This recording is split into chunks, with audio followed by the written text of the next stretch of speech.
in various facets of adult learning across industries, organization levels, and assignments. Co-founder of Women Led India and author of The Alchemy of Coaching, maximize self and team performance as first-time managers.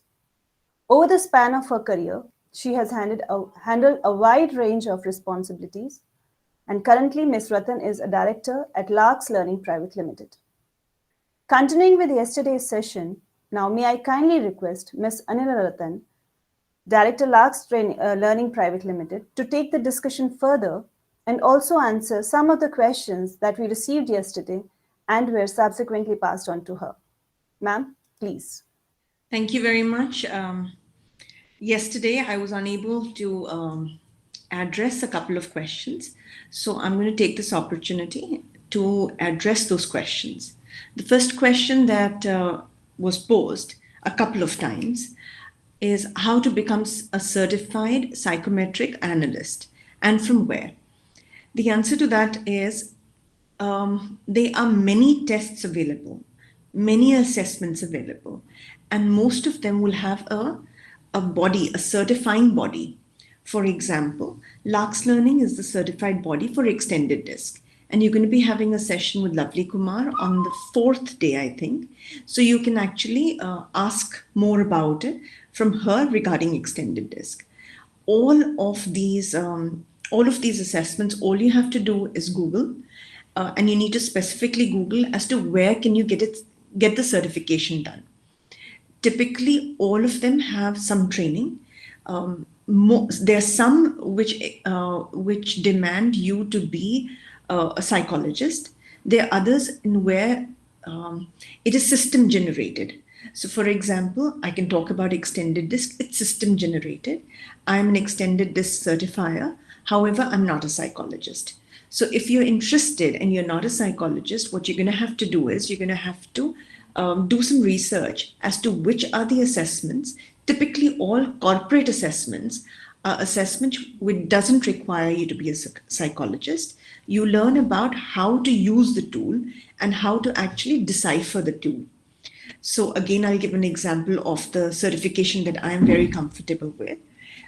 What we can do with it is if a corporation comes to us and says that I want to hire customer service people and these are the competencies that I'm looking for, then we can design the test and pick up questions that are related to that competency.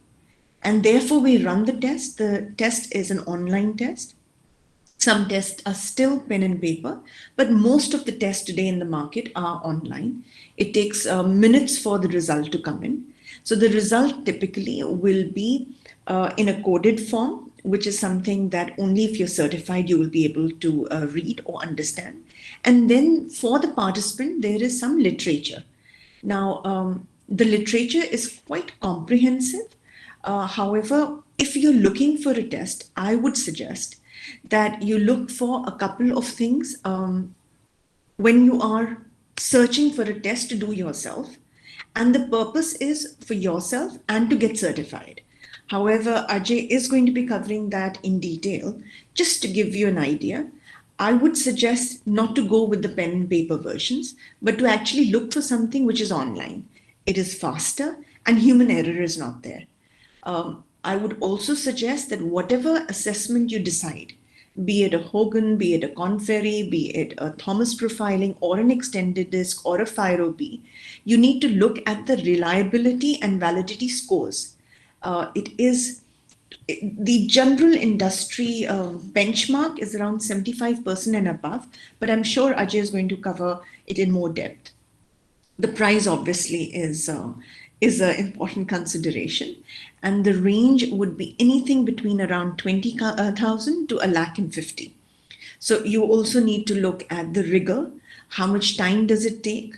What is the input? There are some tests which you can do online, and there are some tests that after you do it online, you do an assessment, whereas there are some tests where you would actually spend in class maybe 20 hours. So that is another consideration for you. The debrief is very important. Whenever you are looking for an assessment for yourself or to actually operate or do for a student or do it in corporates, the debrief and the ability of the debrief, your ability to do a debrief is very, very critical. You need to look at the literature that is being shared with the participant and with you as the assessor is comprehensive. And not only it is stating your personality is, for example, is compliance. It should actually explain what is compliance, what are your strengths, what are your weaknesses, and what should you do about it. A lot of tests, a lot of assessments leave us with strengths and weaknesses, but it doesn't guide the participant or the assessor as to if this is your strength, how do you enhance it? And if this is a weakness, how do you work around it? So my suggestion is when you're actually looking and evaluating tests, you look at it. Flexibility of reporting is another thing that I would suggest. Again, Ajay is going to cover it in detail, and I'm just giving an overview. When I say flexibility of reporting, a lot of tests have a predetermined reporting style. Now, what it means is that you need to go over a lot of pages of literature to understand it. Whereas, as I mentioned, a couple of tests, extended this being one of them, I can decipher what I want to see. So, for example, there are almost 150 pages of literature that get generated about a person out of around 20 questions that he answers or she answers. But I can determine as an assessor how many pages of that or what part of that I actually want to read or I want to assess. For an example, do I want to understand his competencies or her competencies for customer service, for leadership, for as a trainer, as a leader, or as a finance professional? I can determine that. Now, why does it help in corporates? We are doing it for recruitment. Okay, a lot of work is being done for recruitment, and the work that is being done for recruitment as an HR head, I don't want to have to go through scores and scores of paper because I probably will be giving a test to 50 people. And the reason I'm using an assessment is that I have 1,000 people and I cannot meet everybody. So I want to quickly use an assessment to bring that 1,000 to 50 people. So this is one way of elimination.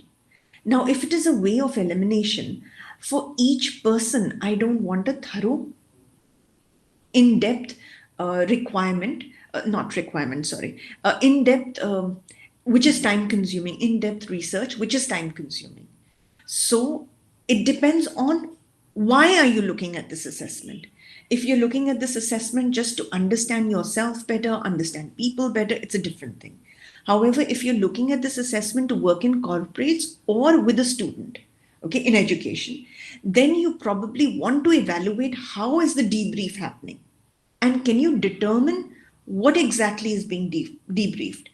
Because I would probably want a score. So if I put all of these competencies, again, taking an example of customer service, in all of these competencies, I believe that for somebody who I want to hire needs to have an 80% compliance with these competencies. Now, what does that mean? If I require a person who's going to do repetitive work again and again, then I require a person who, for example, I need a personality type, which will be inherently okay with doing repetitive work.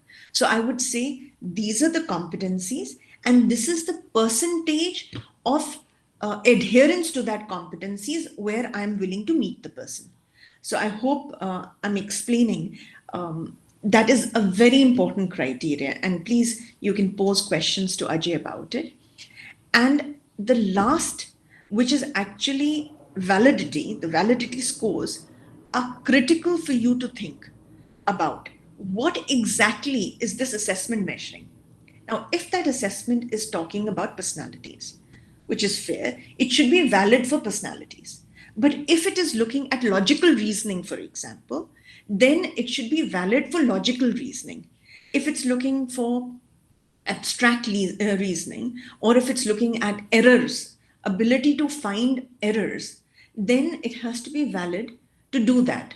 So there are two distinct categories of assessments. One is talking about ability. What is my ability to do a certain task? And the other is talking is what is my personality disposition to do, or what would be my response, probable response in a certain situation. Is that something that makes sense? If somebody can put it on the chat so I know that I can move to the next question. Anybody who wants to share with me? I don't think so. Out of 53 people, anybody is going to give me that feedback. So, okay, I'm going to move to the next thing. And I'm going to leave it with Ajay to actually explain that further in case you have questions, because he's going to be covering that. My next question is, will we have any hands-on experience on how to do the psychometric testing? I think on the 4th day, it is being covered, which I mean to say, on the 4th day, you are going to be understanding how to run an assessment. So I think it will be answered there, and I'm going to skip it. The question 3rd is ethics, culture, and background. Do they have an influence on psychometric analysis? I believe they have a very, very strong influence. And I'll explain again a little. See, there's a lot of cultural. Okay, I'll give you an example again from extended disc because it's easy for me to give an example. In extended disc is available in 54 different countries. Now, there are certain words. And how is an assessment happening? They're giving me a forced choice and they're giving me 20 different questions in which there are 4 words being given. Now, the 4 words, I have to select one of the word that describes me the best. Okay. Now, just imagine if there are certain words that culturally I don't understand, then I cannot give the assessment really very well.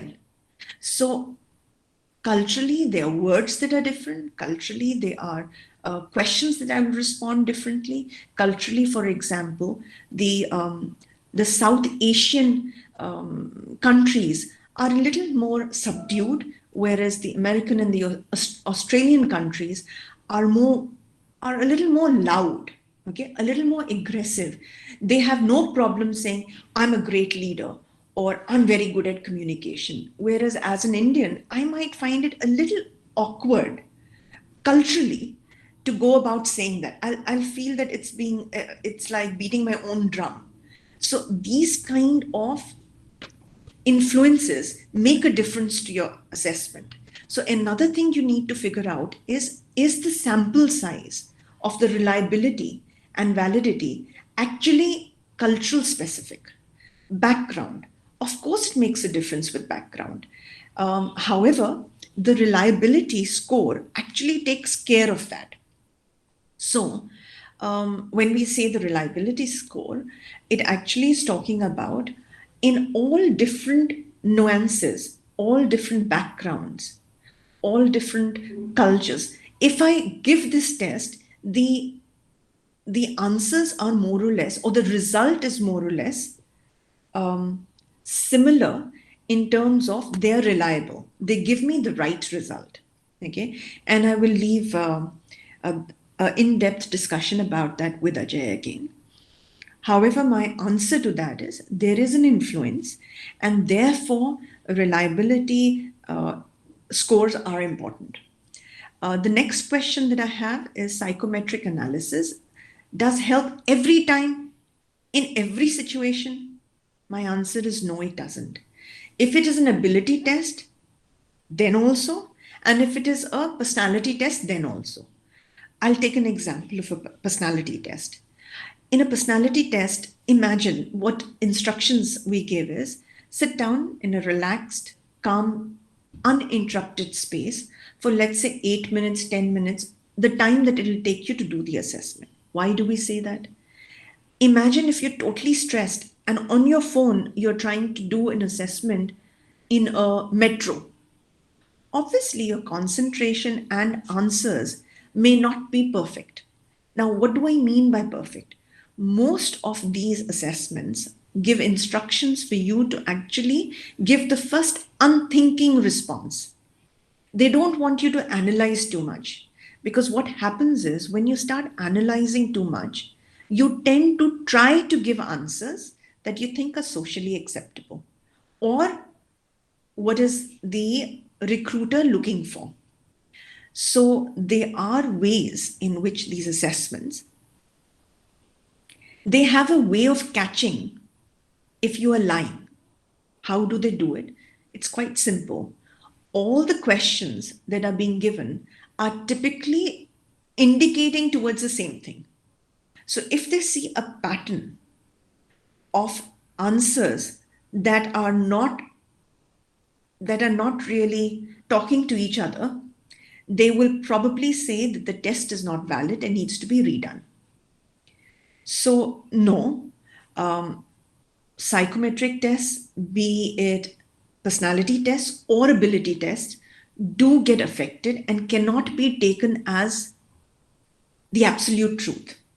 They are one data point, but they cannot be taken as the absolute truth because there are effects and influences from outside. My next question is, interests are more important or psychometric analysis? This is a very, very deep question. I believe interests are more important. Psychometric analysis is helping me tell or give me a data point as to what are my interests. And am I best suited for a career or for working in this area? But a psychometric analysis, I would not consider as the absolute truth. Because, for example, in a personality test, I am giving the answers, and it is me only who can actually say that the result is true.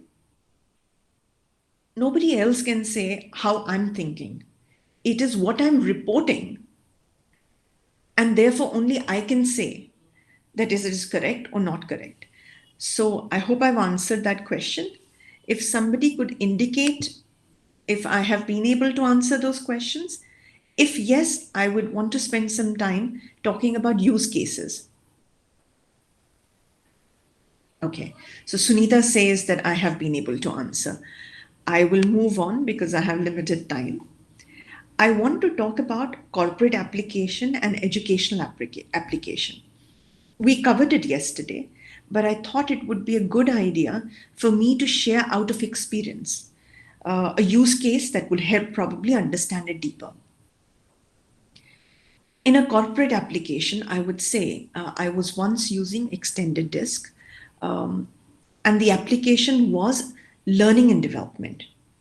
So we had these 10 high potential employees, and I was actually the person who was helping the L&D team to work out in what direction should we give them training or input. Now, while we were doing that, we did the extended disk profile. And in one particular case, the extended disk profile showed a certain personality type, which the direct boss of the gentleman felt was not reliable. Basically, he said, "This is not what I've seen him in every day. I don't think so. He has leadership qualities." Now, when we were sitting on the other side, though the feedback from the immediate supervisor was that, we decided to investigate a little more. And therefore, we sent him for a further evaluation. And the further evaluation we looked at was a team building exercise. So they did an outstation trip, and we created environments other than official environments where we were judging leadership skills. And surprisingly, we noticed that this gentleman had very high level of leadership skills. When we looked at them in a dangerous, adventurous situation, he was the one who was actually being able to keep the entire team together and actually win the task given in front of him. So that's a use case in which corporate application needs to be done considering a psychometric analysis as one data point But in case there is a differential in feedback that you get, you need to investigate more. I would skip educational application because I'm sure in the next 4 days it is going to be covered. So that's why I'm not giving a use case. I want to cover misuse. One gentleman yesterday brought it out, and I thought that was very interesting. He shared, as all of you know, I'm sorry, I'm forgetting the name, but he really shared an experience that he himself has gone through. Now, I thought that was a real experience, and I have also seen it happening. The reason is, if you don't understand the concept of a psychometric test, be it ability or personality, we tend to use it as a way of boxing a person, saying, you are like this only, and you can't do anything else because this is your personality. However, a person who understands assessments will know that there's no perfect personality type. Every personality has positives and negatives. And every trait has a continuum. So it depends on where on the continuum a particular individual lies. So yes, if it is not understood, there is a tendency of misusing assessments.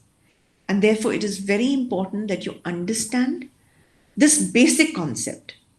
And the concept is that imagine a psychometric test giving you an indication of how a person probably will respond to a certain stimulus.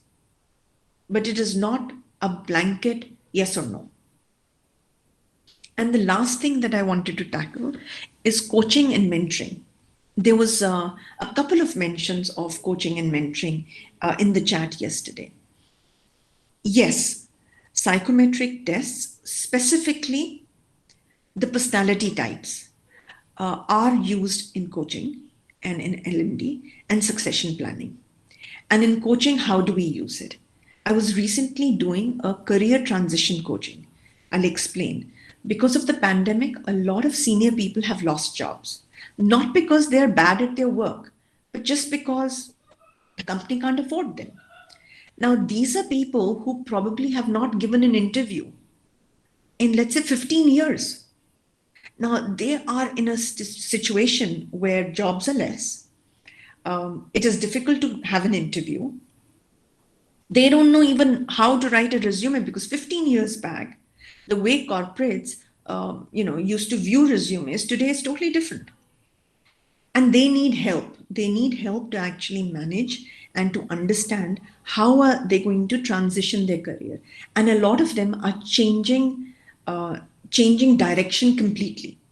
To give an example, one of my coaches was a very well-renowned and doing extremely well with a company like American Express. So one of the best companies, globally very well known. So he was in cybersecurity. And when we started working in terms of coaching, we started working together. We said, okay, let's do a personality assessment. And when we did a personality assessment, I realized that his assessment was pointing towards his ability to write very well and be creative. And cybersecurity is not exactly a creative field. Now, because I saw that in the personality assessment, I talked to him about the fact that, have you ever written? Why did you pick up cybersecurity? It's a very dry subject.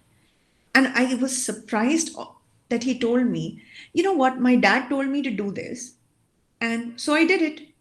And then I took up a job and I was very good at it. So I kept on getting promotions. But you know what? Secretly, I've always wanted to write. And I write also. And thanks to the assessment, coaching happened. It supported coaching.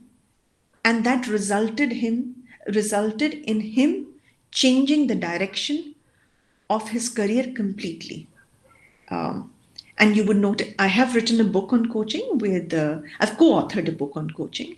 And when we are talking about that, there is one skill that we talk about, and that is listening skills. And I would say psychometric analysis, be it ability or be it personality, is about listening. Whatever the result is, you're listening to that result. When you will listen to it, you will be able to decipher what the person is all about. And most valid and reliable tests are quite true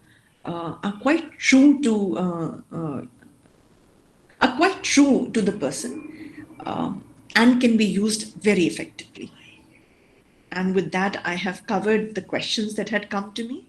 So I would suggest it might be a good idea if in the chat, or we could ask some questions. Sergio, you please direct how should we go about it.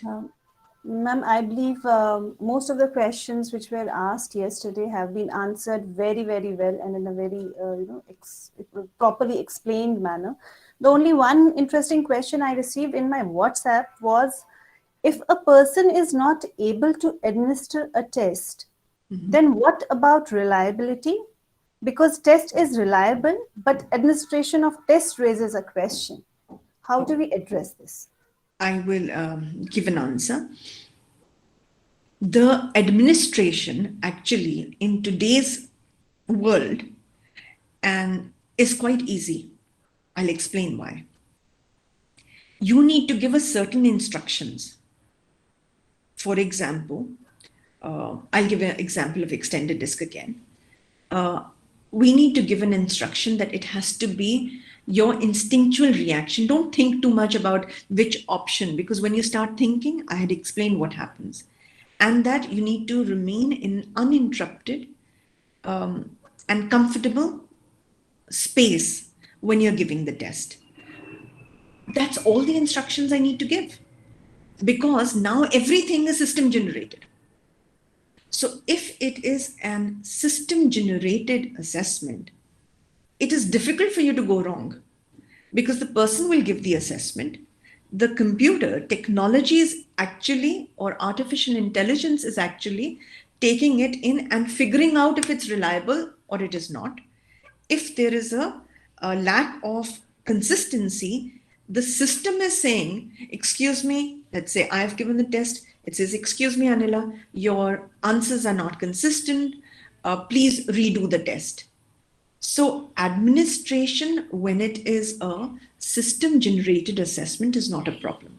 However, yes, if it is a pen and paper and certain other assessments which require the administrator to be a psychologist or to give instructions with a lot more deeper, or to assess what or decipher what the result is, yes, it can make a lot of difference, and actually it can be quite detrimental, in my opinion.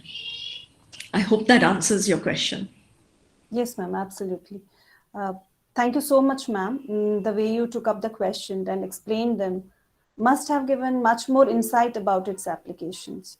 And I'm sure participants must have got a bit of idea about how and which criteria one must consider while selecting a particular test. Very interesting point what you discussed was, while answering, we should not think, but probably answer naturally, what naturally comes to your mind. So that is how your test and result would be, I believe, some more insight will be given about your personality. Sergio, I will add something to that. Why are we saying that? A personality, and this is more typically about personality tests, is like an onion. And there are layers that you peel. So an onion has layers and layers and layers. Now, it is the instinctual response of a person that we are trying to gauge. So what happens? The inner core is what a person will respond to under crisis. Okay? And that is what I want. I want that information. But what happens is our upbringing puts a layer around our core. Now, we have been taught, especially let's say in India, you're not rude. You're not supposed to be rude. You're supposed to respect elders. Now, that is a cultural, social thing. So my core has been a layer has been put around it. Then there is a layer of, let's say, the organization. I know that in this organization, I am not expected to say certain things. And every organization has a culture. Now that's another layer. So what we are basically giving instructions for is leave the core without any layers and answer from your core. And therefore, sometimes when we're explaining, we say, give the answer. If you're confused, think about your childhood. How would you respond if you were thinking about your childhood? What your teachers gave you feedback, what your parents, your siblings gave you feedback, your close friends gave you feedback. So the reason for why I said that, Sergio, is this. I think that is why you said that how these tests are helpful in throwing some light onto the hidden part of the personality, and these tests bring them out, I believe. Yes. So I would like to thank Ms. Anila once again for a wonderful and interactive session she had.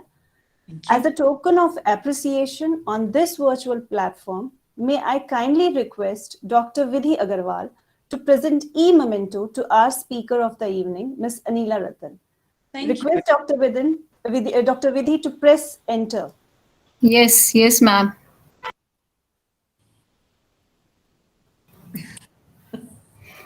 This is so nice, and so I'm going to take a screenshot of this. Thank you very much. Thank you, ma'am. Thank you for guiding us. Sure. This was probably the best thing which we could have thought of on a virtual platform like this. Absolutely. It feels really nice. Thank you so much, ma'am. Thank you so much. And thank you, Dr. Vidhi. So let's take today's session further. I would like to welcome our next speaker of the session, Mr. Ajay Sahu. Mr. Ajay, an MBA from FMS Delhi, has been associated with companies like NTPC, Dev Motors, Genesis, to name a few. He has over 36 years of all-round experience in the entire gamut of HR, admin and facilities management at plant, regional and corporate levels, with all India and global footprint. At present, Mr. Sahu is Director, Employee Resource Human Solutions and faculty for IIM Raipur and Tata Institute of Social Sciences. Sir is certified by Thomas Assessment Private Limited UK and is licensed to administer the Thomas Personal Profile Analysis and its related instruments. Not taking much of the time, may I request kindly Ajayji to kindly take up the session further. Thank you, Sarju. Thank you so much. Okay, let me present my screen.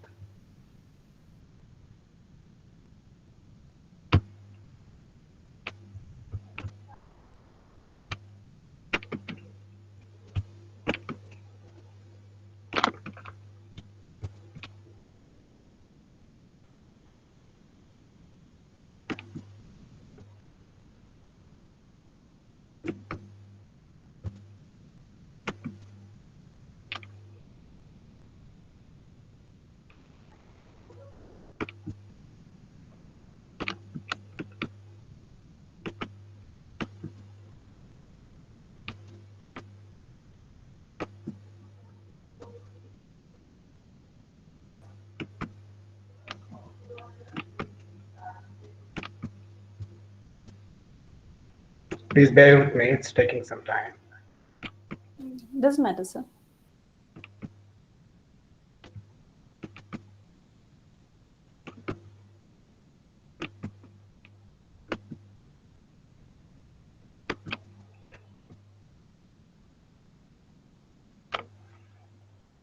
All right. Yes, sir. It is. Am I on? Yes, sir, perfectly. All right. Good evening, everyone. Good evening, sir. I hope everyone can unmute themselves. They can? Yes, sir. Please give them the right to unmute themselves because I do not give lectures. So it's basically a conversation. I always get into a conversation with my participants. So it's very, very important that they have the right to speak, they have the right to chat, right? Yes, sir. We have already given this right to all the participants here. Sure. Okay. Thank you. All right. Thank you. Thank you for the introduction. I'm the founder director of Inflow Resource Human Solutions Delhi. This is a Delhi-based consulting firm. We are based out of Delhi, and our clients are all across India, both in the private and public sector. We are basically into a lot of metrics we do. We do assessment center, development center. We do a lot of program on campus to corporate for different corporate sector. And we are also into mentoring program, change management, organization development. Before, this is a 4-year-old company.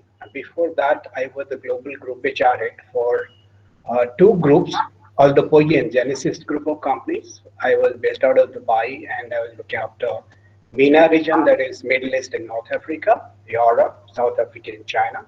In fact, we had our manufacturing facility in China, and we used to sell premium tires all over these geographies. Before that, in India, I was with Lanco Infratech.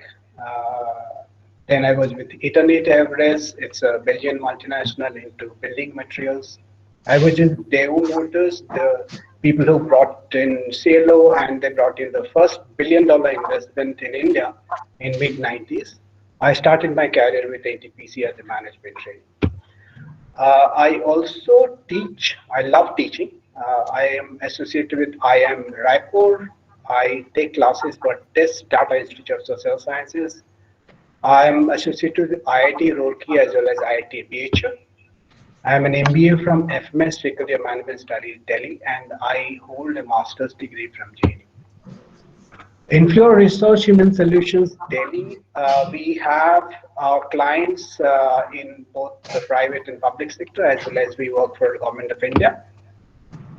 These are some of the companies for which we have worked for. We have worked for NTPC, Power Grid, NSPC, Power Finance Corporation, NSPCL, NFL, NSIC, and these are some of the public sector companies. Amongst private sector, we have worked for L&T Construction, Tata Projects, TCI Express, and for the Government of India, we work for NASEN, that is the top training body for customs and central excise officers. Okay. Most of you are young, so you may not have held this particular piece of paper in your hand, but you may be knowing what it is, because now it is out of circulation. We don't print it. We just have a coin in place of a paper. So this piece of paper, and there was a person named Nani Palkiwala. They are interrelated very, very closely. Anybody who is slightly older would like to say how Nani Palkiwala was related to this 1 rupee note? Any idea who is Nani Palkiwala? He's a very celebrated advocate, lawyer. Right, sir. Thank you. So how is Nani Palkiwala related to this 1 rupee note? I think he designed it. I saw somewhere. All right. Okay. All right. Okay, I'll give you a clue. The budget. Is it that for some, I don't remember, but it was for some case he took just 1 rupee.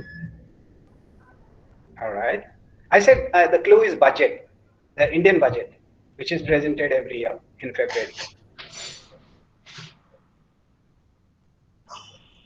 All right. Okay. So this is the amount he used to charge for his budget analysis.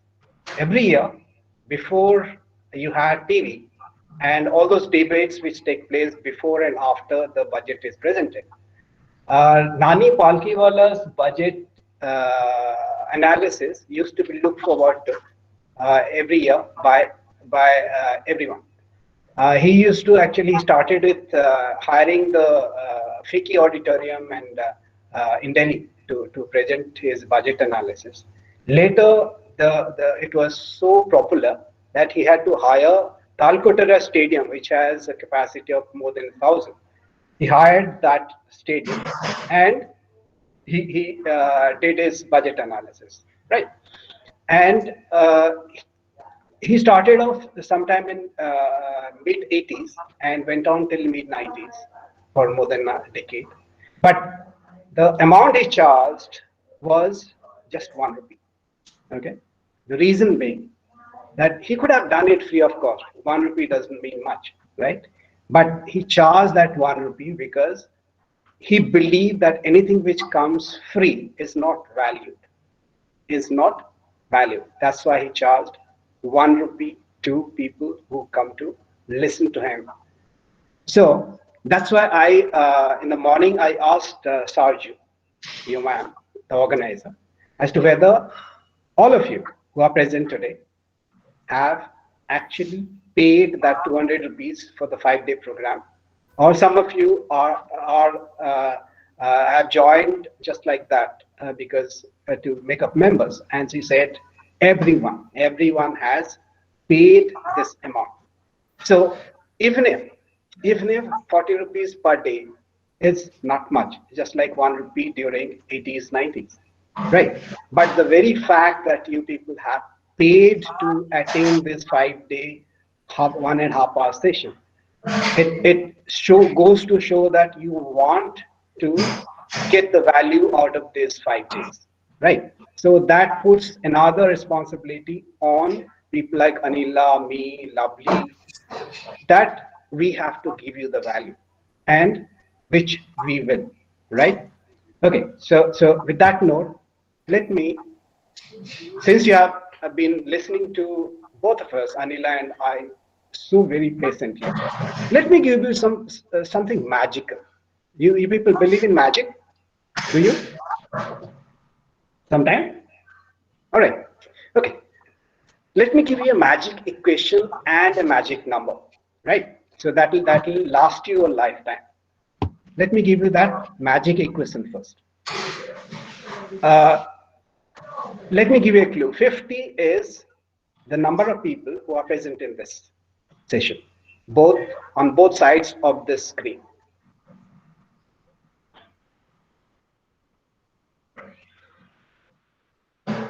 What this equation could be.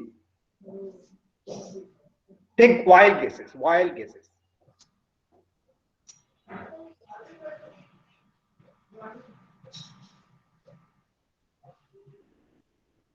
No? Nobody wants to take any wild guesses? All right. Second clue. 40, I am presuming, is the average age of each one present in this session. Come on, guys. What this number could be? Is it the total age of all the people present here? Exactly. So this is the total age of all the people who are present on either side of the screen. All right.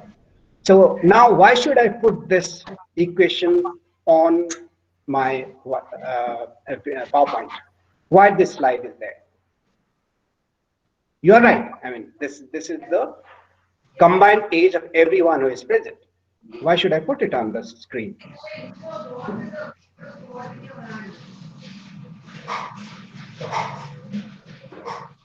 Yeah.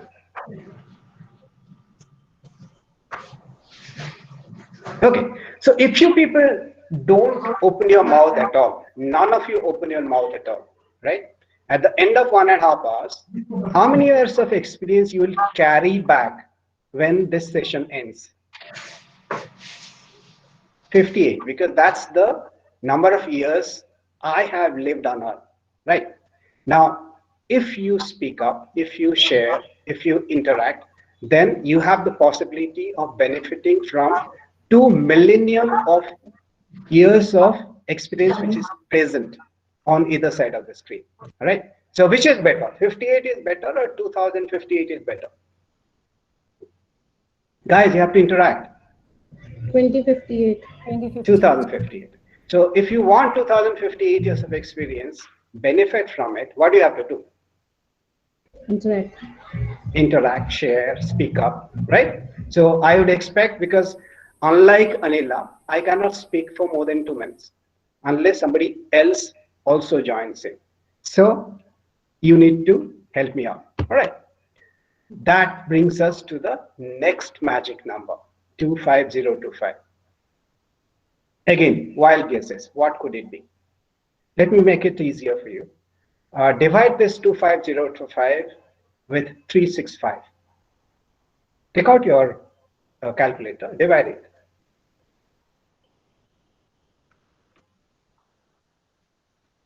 What did you get?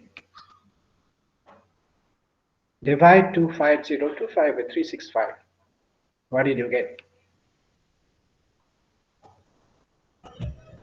68.561. 68.56. Okay, Yeah. all right. Now tell me, what could be this number? 25025. What could be this number?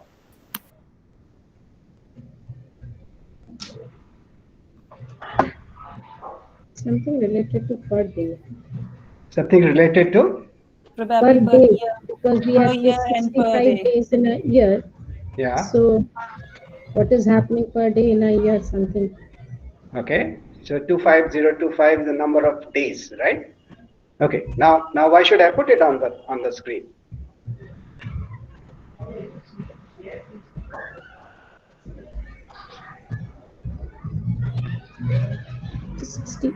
Wild guesses. Yeah.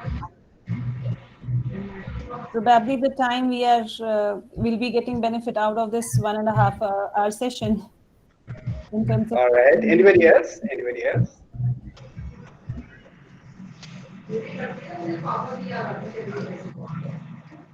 Yeah.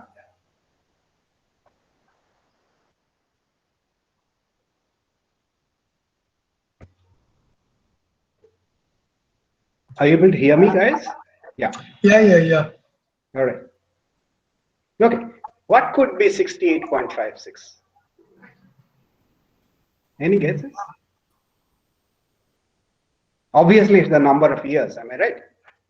Because you divided this number by 365, so it's the number of years. Average age of human on Earth. Average is a. Okay. You are very much right. Not on Earth, but in India. Right. That's the longevity of a person in India. If you are a lady, then you can smile.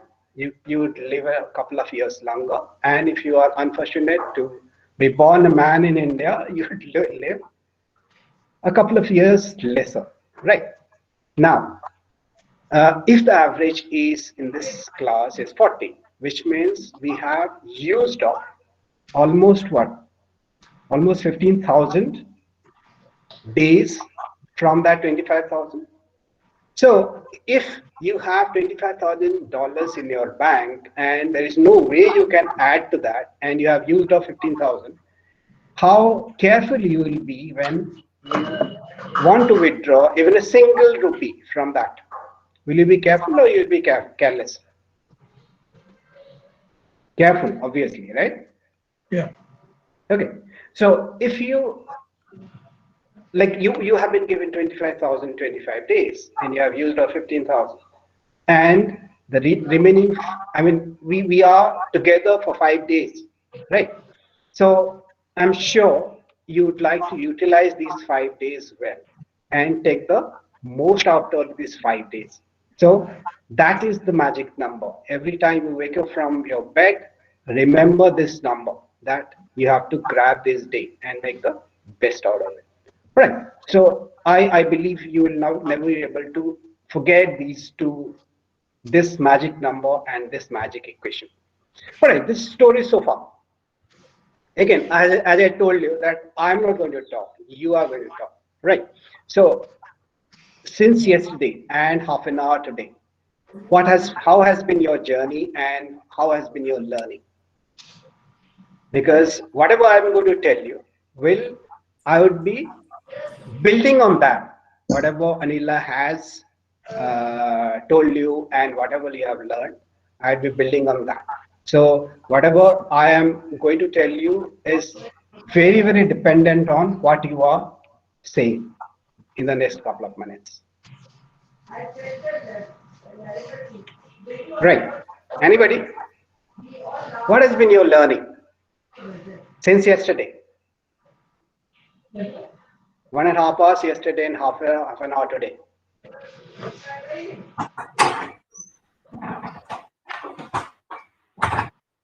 If you are not able to, if you are not happy talking, you can put it on the chat if you want to.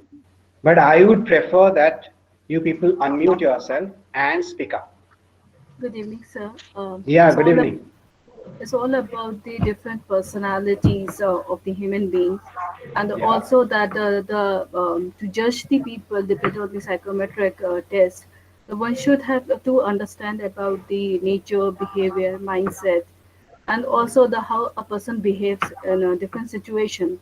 Because all the working is not only depend upon the knowledge or education or the cognitive understanding one has, but also it's all depend upon the kind of interest one has to take up or the living through it. And also once if a particular person is interested in doing a kind of thing, he or she has to be like a good performer in those fields, and also able to get a lot of the understanding, as well as that person is able to generate and give more to the organization, and as well as to himself or herself also.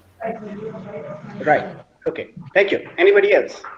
We need to conduct the psychometric test keeping in mind what we are looking for, what traits we are looking for, what is the job requirement, and what is the requirement of the behavior to fill up to complete the job.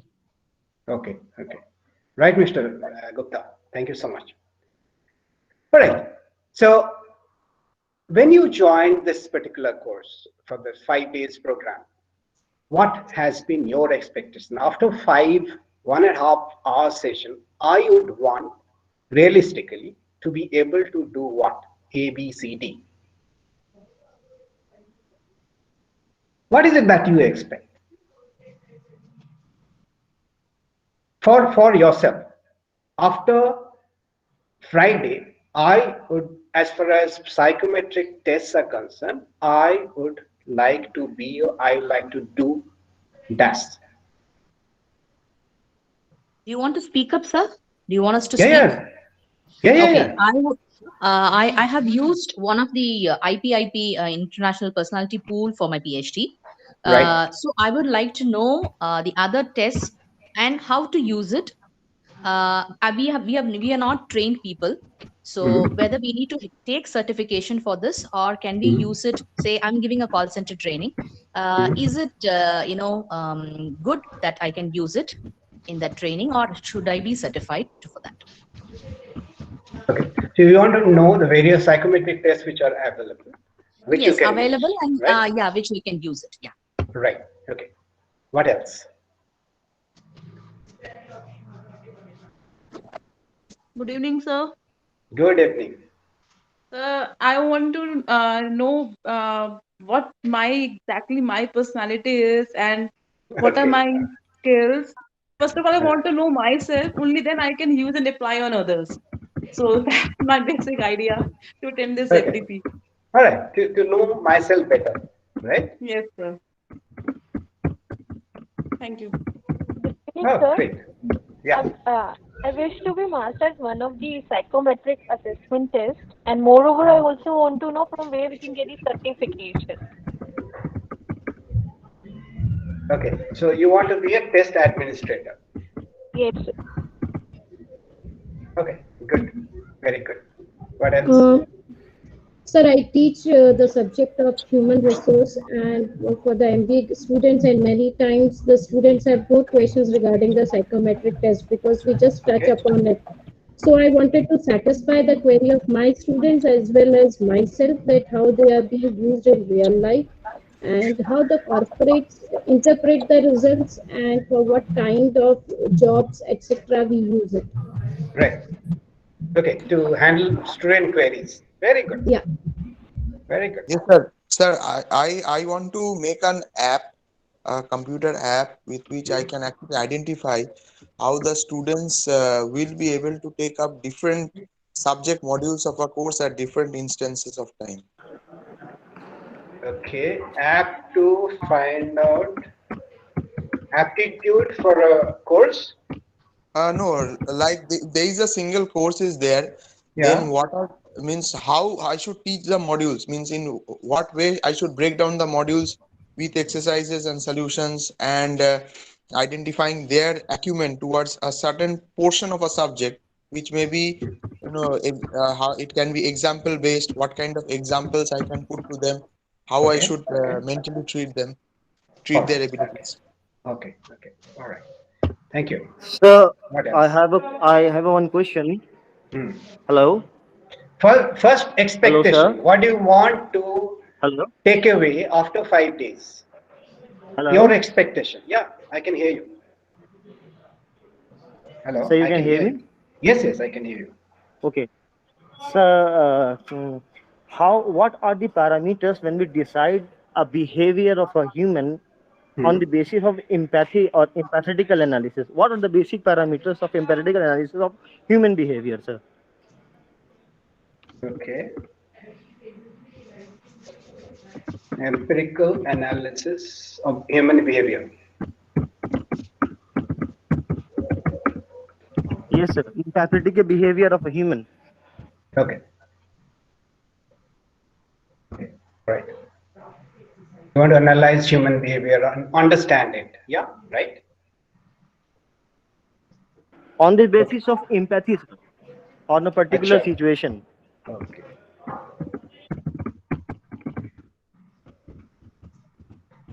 Okay. All right. What else? In fact, what we'll do is tomorrow in the last session, we'll come back to this slide and see to what extent we have been able to address your expectations. Right? Anything else? Sir, I'm talking about the empathetical analysis, sir. Empirical, not empathetical analysis, sir. Empathetical analysis. Yes, sir. Empathy, yes.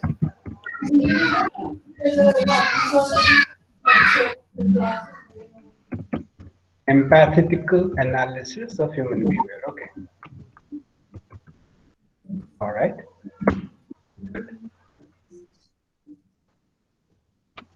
Good that you are very clear in your mind as to what you want. Good evening, sir. Good evening.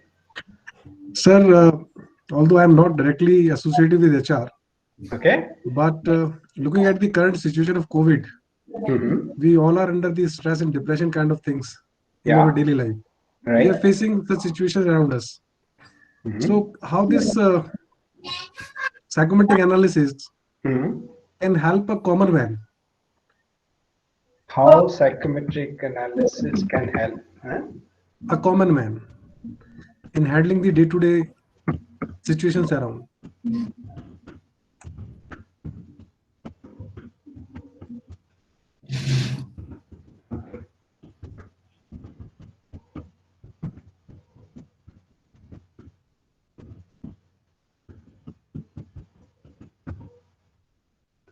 Right, good.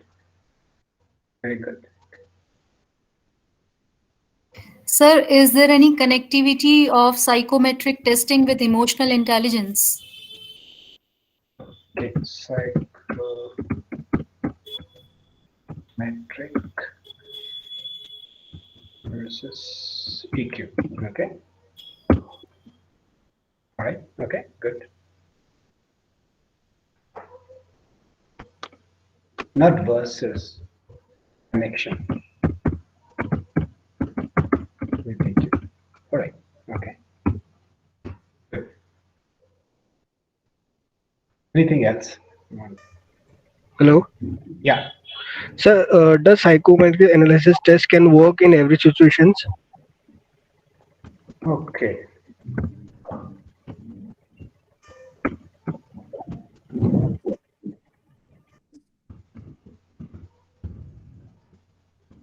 Work in all situations. Okay. All right. Sir, we should be in a position to understand the learning behavior of the students in a better way after understanding psychometric aspects, and we can match our teaching, mentoring, and other aspects accordingly.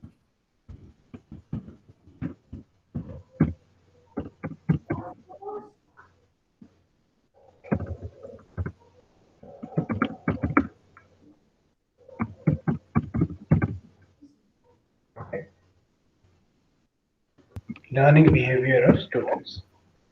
In fact, there is a learning style inventory, LSI. Maybe I'll send it across to you sometime tomorrow. The LSI actually tells you what is the learning behavior of each human being, like the teacher's learning behavior, students' learning behavior, the bosses, the subordinates. And when you are dealing with the other person, if you can use you can actually cater to the learning style of the other person. The learning is much easier, right? Okay. Thank you, sir. All right. Sir, Sahu, sir. हाँ बता. Sir, my question, my expectation from this program is, will this psychometric yield results accurate in all times? Okay, accuracy of. Yes. Is it reliable? This means, is it acceptable all times? Yeah. Okay. In fact, that's a very, very valid question. What is the validity and reliability of psychometric tests? We would be dealing with that actually today. Yeah.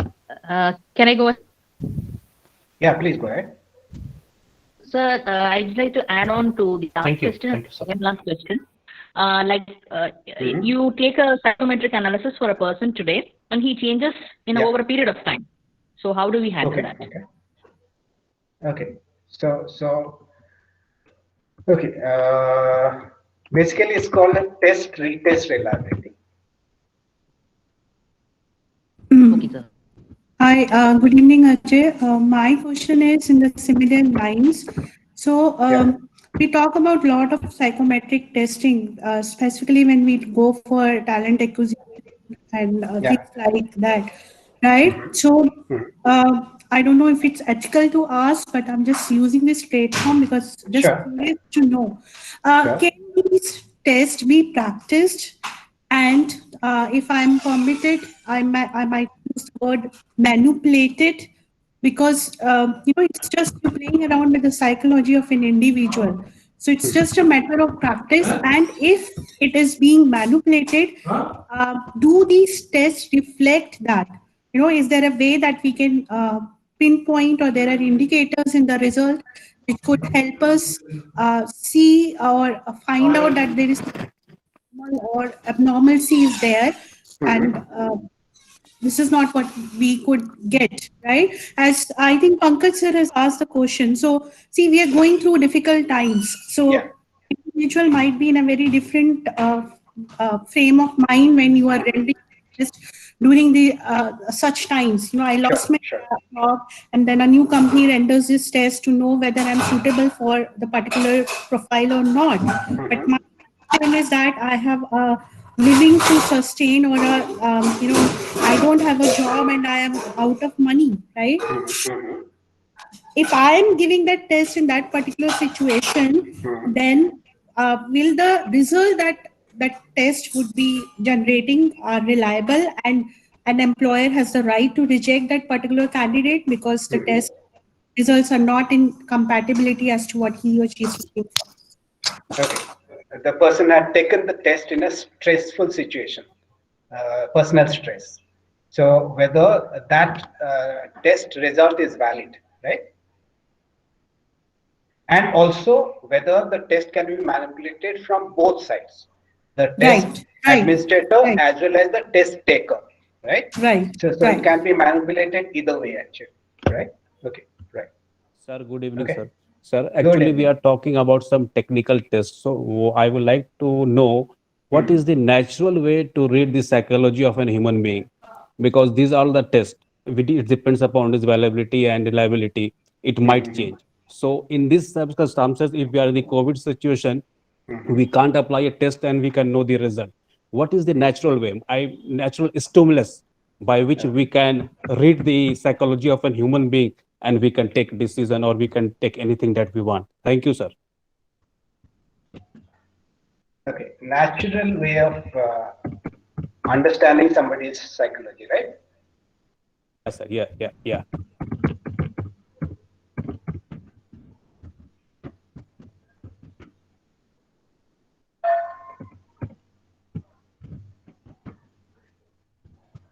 Okay, all right. So let's move on. We will revisit this page sometime tomorrow. Okay, let's move. Thank you everyone for. So this is the agenda for today and tomorrow. Today, what we'll do is in the first hour we will be dealing with this introduction to testing, what testing is all about, selection of tests, what kind of tests you because there are a myriad number of tests and different types of tests. So what kind of tests you should pick up to do. We will also talk about standardization. Like there are when you actually take a test, you get a score, right? You take a exam, you get a number. You get say maybe 78 in science, 95 in English, or maths. So those are the raw scores. Now, is there any way to standardize those scores? Like how to make meaning out of those scores? And we'll also talk about prediction. Are the scores or are the standardized scores will they be able to tell a story about that person and how predictive it can be? And we would also, if I have said, shared a FIROP questionnaire to instrument with you, I do hope that some of you may have done that, filled that questionnaire. So if you have filled that questionnaire, it will become easier for us to discuss FIROP. Because I was told by Sarju ma'am that you people want some hands-on rather than just the theoretical inputs. You would like to do some hands-on. So the hands-on part would be the at least two instruments we will be doing in these 2 days. FIROP I have already shared, and maybe we'll do it today. And tomorrow we will do another instrument which is called Johari window, and that I'll be sharing either this evening or tomorrow morning only. All right, so that's for day 2. In the day 2, what we'll do is we'll talk about test administration as to how to administer test. It can be a self-administration or you need to administer to somebody else. And how scoring needs to be done, and how does one validate those tests, and how to debrief. Anila was talking about debriefing after a test report or test results are out. How to debrief, right? So we'll be doing a little bit of debriefing on FIROP today, and also on scoring FIROP today. So we will be doing that for Johari window tomorrow. Okay. All right. So why bother about psychometric tests at all?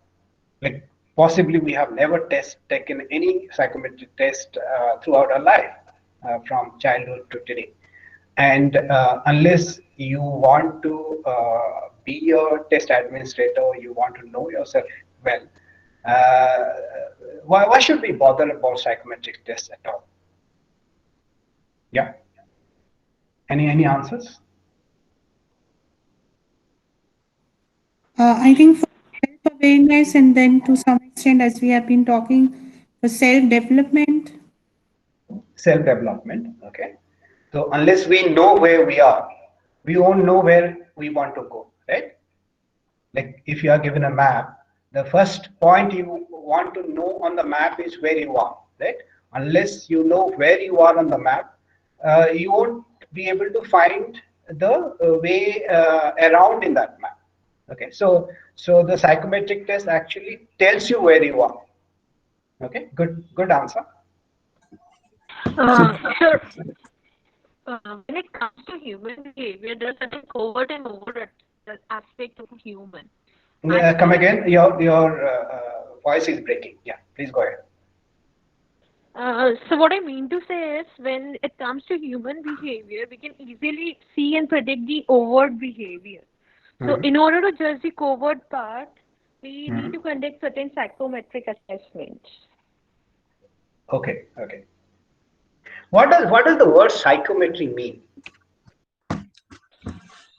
Anything related to brain, your knowledge, your aptitude, your interests. Okay. Okay, it consists of two words actually. One is psycho, the other is metry. Measurement Psycho of is brain and matrix is mental analysis. activity. Sir. Yeah. Yeah. So Measurement. quantifying the psychology. Metric is measurement. Psycho is the mind, or So quantifying the psychology. quantifying your mind or your soul Psychology. actually. Yeah, psycho. Right. Good. So any test which helps us to measure the mental faculties is a psychometric test. Right. Good. Right. So, okay, I want to hear about it. Why bother about psychometric test at all? One, you said to find out where you are in terms of, say, if you want to know about your competency on something, say your competency about communication skills, your competency about leadership ability, your competency about, say, interpersonal relationship, your competency about anything which deals basically cognitive competence. You should know where you are. So on a scale of say 1 to 10 on communication skills, or on a scale of 1 to 10 on say interpersonal relationship, if you are on say 5 out of 10, you would like to move from 5 to 9. So psychometric tests actually gives you a data point as to where you are, right? So that's one. And another one is, yeah. sir, it's a measurement of your strengths and weaknesses, so that based on that we can find opportunities, so we can overcome the negatives what we are. Right. Okay. Yeah, that's right. Right. So psychometric tests are used in which all areas? Anila might have covered that. So psychometric tests are used in which all areas?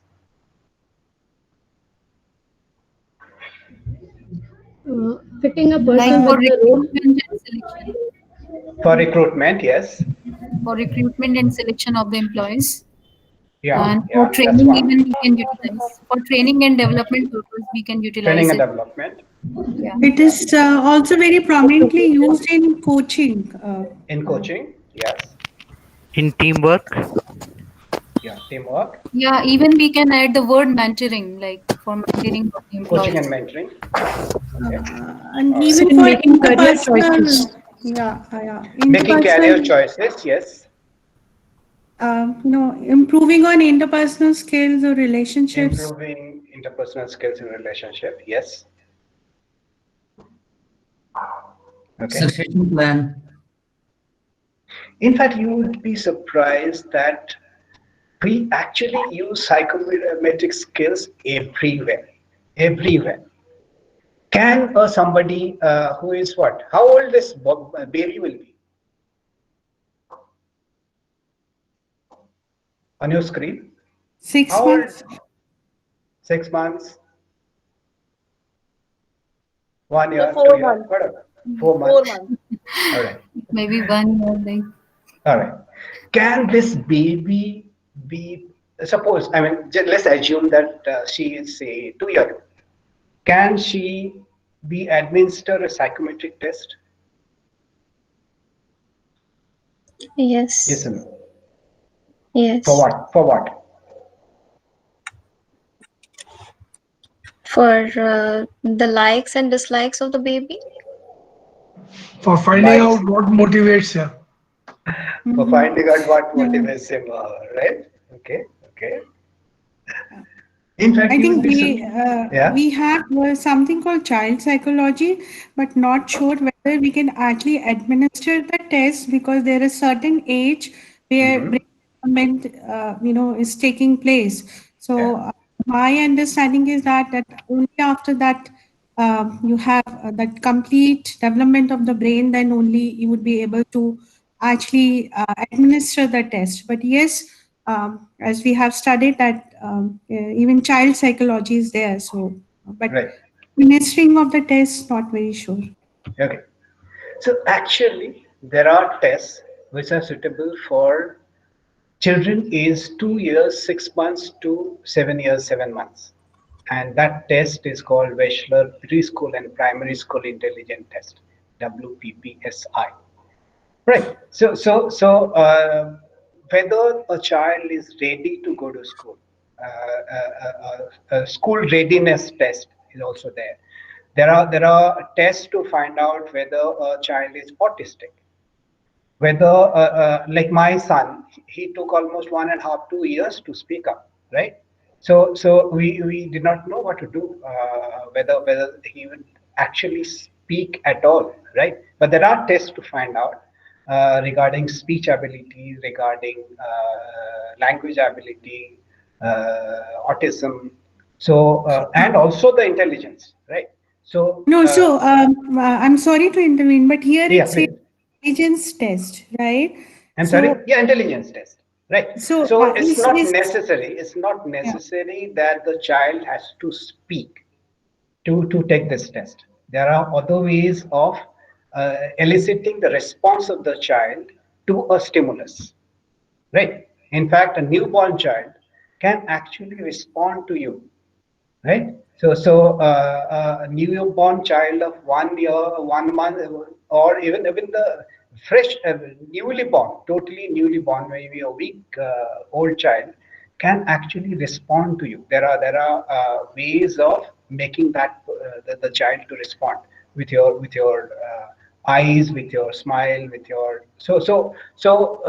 these the items which are there in this WPPSI need not necessarily that the child has to read these.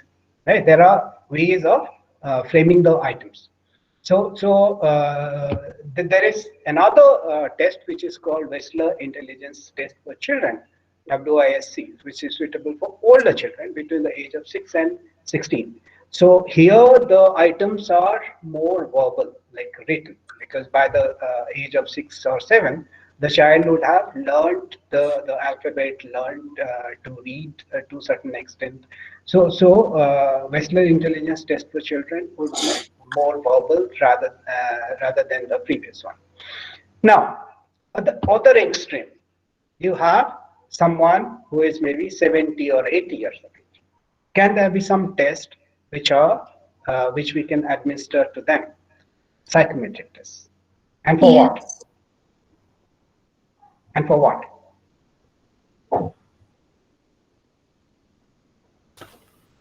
So can it be MBTI to assess the personality of that individual?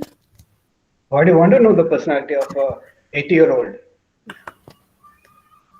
Probably he has not taken any such type of test so far. Okay, all right. To know the cognitive abilities of the person, to see how much they remember or what they are able to respond to different situations. Very good. The cognitive abilities, right? So the old age diseases like Alzheimer's disease or dementia, right? So or even motor abilities of people who are of advanced age. For them, you require to know whether there is a early onset of Alzheimer's or early onset of dementia, or what about their motor functions, right? So there are tests, psychometric tests, something like mini mental state examination. It is a cognitive state test. There is a test which is called clock drawing test. I don't know whether you have seen it. Yeah. Okay.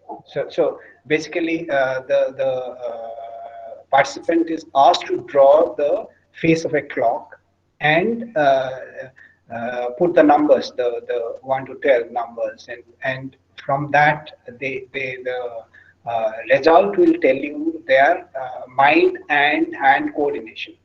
So similarly, so between say 2-year-old and 90-year-old, there are tests for all ages, whether it is for recruitment, whether it is for promotion, whether it is for leadership pipeline, whether You want to know about the music abilities of people, whether you want to know about the aptitude for dance or anything, right? So it's not that it's your psychometric tests are only applicable to corporate setting, but it is applicable everywhere, whether it is education, whether it is in the society at large, whether you want to help out an old man to lead a better life. So that's the reason why we need to know about the psychometric test, and the reason why one, how to administer, second, self administer, third is how to interpret it, and also to know which test to pick up for what, right? Okay, story. You like stories, right? Hopefully. Okay, so when do you think the psychometric test first time ever in the human history evolved? Give me plus minus 100 years.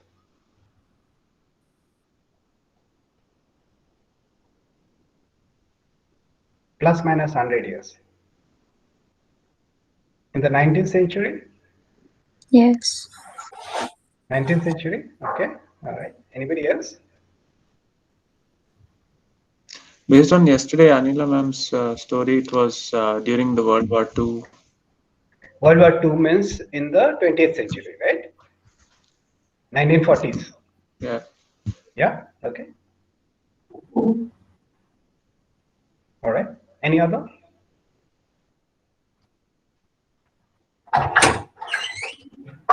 Let me tell you about a story about a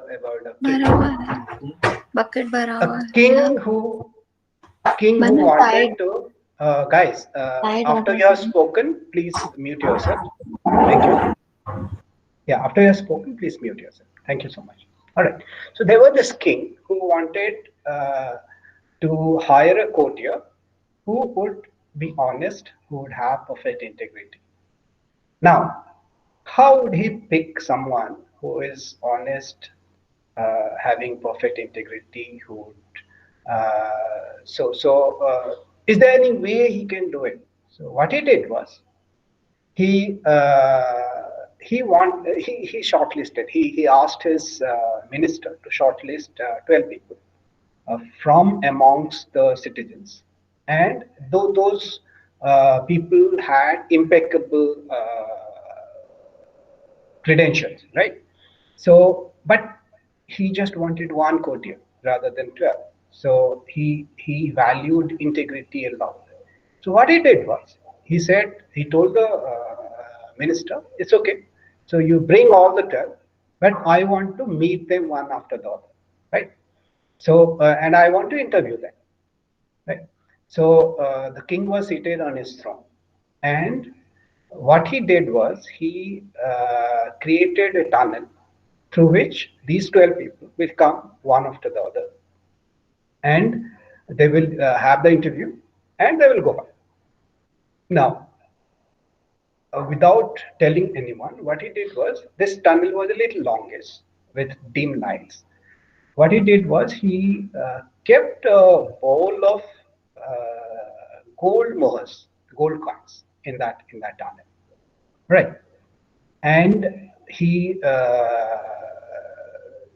let these 12 people come one after the other. What he did was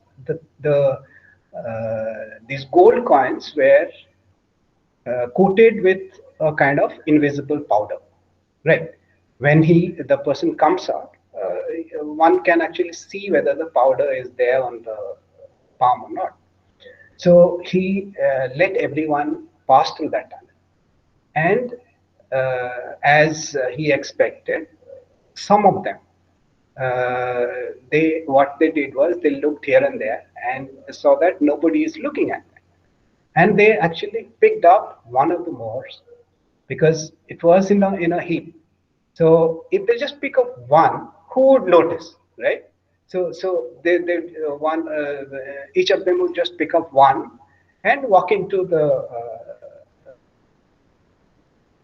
king would, instead of interviewing them, he'll just ask them to show the hand, right? And if he sees the white powder on his hand, that's the end of the interview. He goes back, right? So this, I mean, although it's a story, but this is a kind of psychometric test to gauge integrity, right? So although this is just a story from our Puranas, but actually, if you look at the history, the Chinese emperors, they did actually use psychometric tests to pick their soldiers, pick their courtiers. That was about almost 3,000, 4,000 years back. Huyen Sang has talked about psychometric tests, which when he came to India, and talked about it in the 6th century BC. The psychometric tests actually go back a long way back.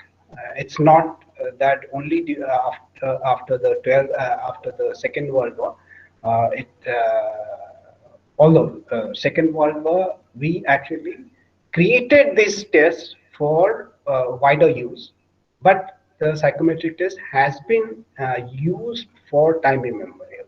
So that's the story. That's the okay. So coming to what are the different types of tests which are what test do you know? What are the psychometric tests that you know? Would somebody like to tell us? What are the different types of tests, or the names of some tests which you know? Sir, it's MBTI. MBTI. Then Ink blot test. I'm sorry, come again? Ink blot test. Blot test. Rorschach. 16 PF. 16 PF. PF stands for? Like, I believe like it's personality factors. Personality factors. Very good. And MBTI stands for what? And Briggs. So something Myers, Myers-Briggs type indicator, MBTI. Yes. Okay, good, very good. Okay, any other tests you know of? It's FIROB, FIROB. FIROB, yeah. Fundamental interpersonal relations. Yeah, okay. We have Big Five trait also assessment, and then we also have DISC. Yeah, DISC. Anybody would like to tell me what is the full form of DISC? D stands for dominance. Influence, steadiness, and Yeah. compliance. And Compliance. Yeah, compliance or consensusness. Yeah, right. Very good. DISC. Yeah. Any other tests?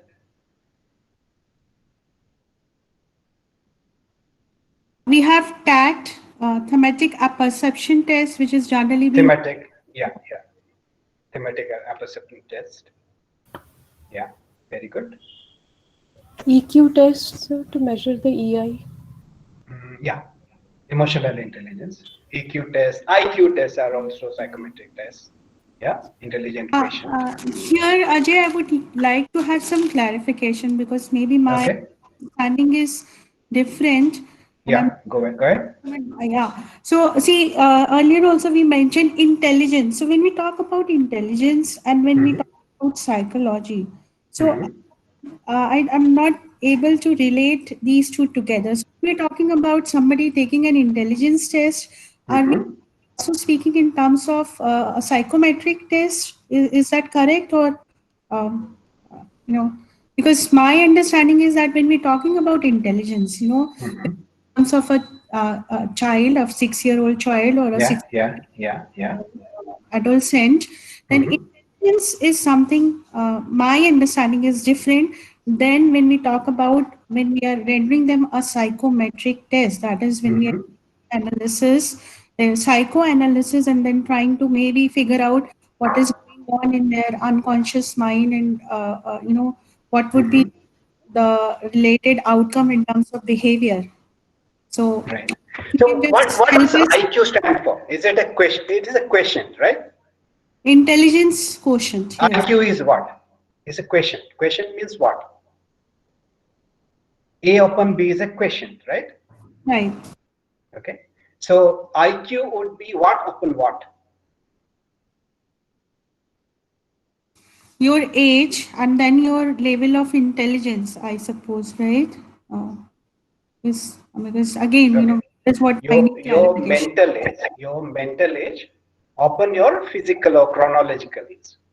Somebody who is whose mental age, who is much more intelligent and is able to say solve the problems which normally a 10-year-old, if he or she is able to solve the problems which normally can be solved by a 12-year-old, then the mental age of that person is 12, whereas the chronological age, the real age is 10, right?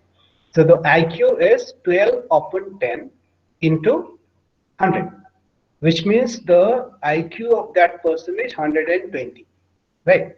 Similarly, somebody who is, say,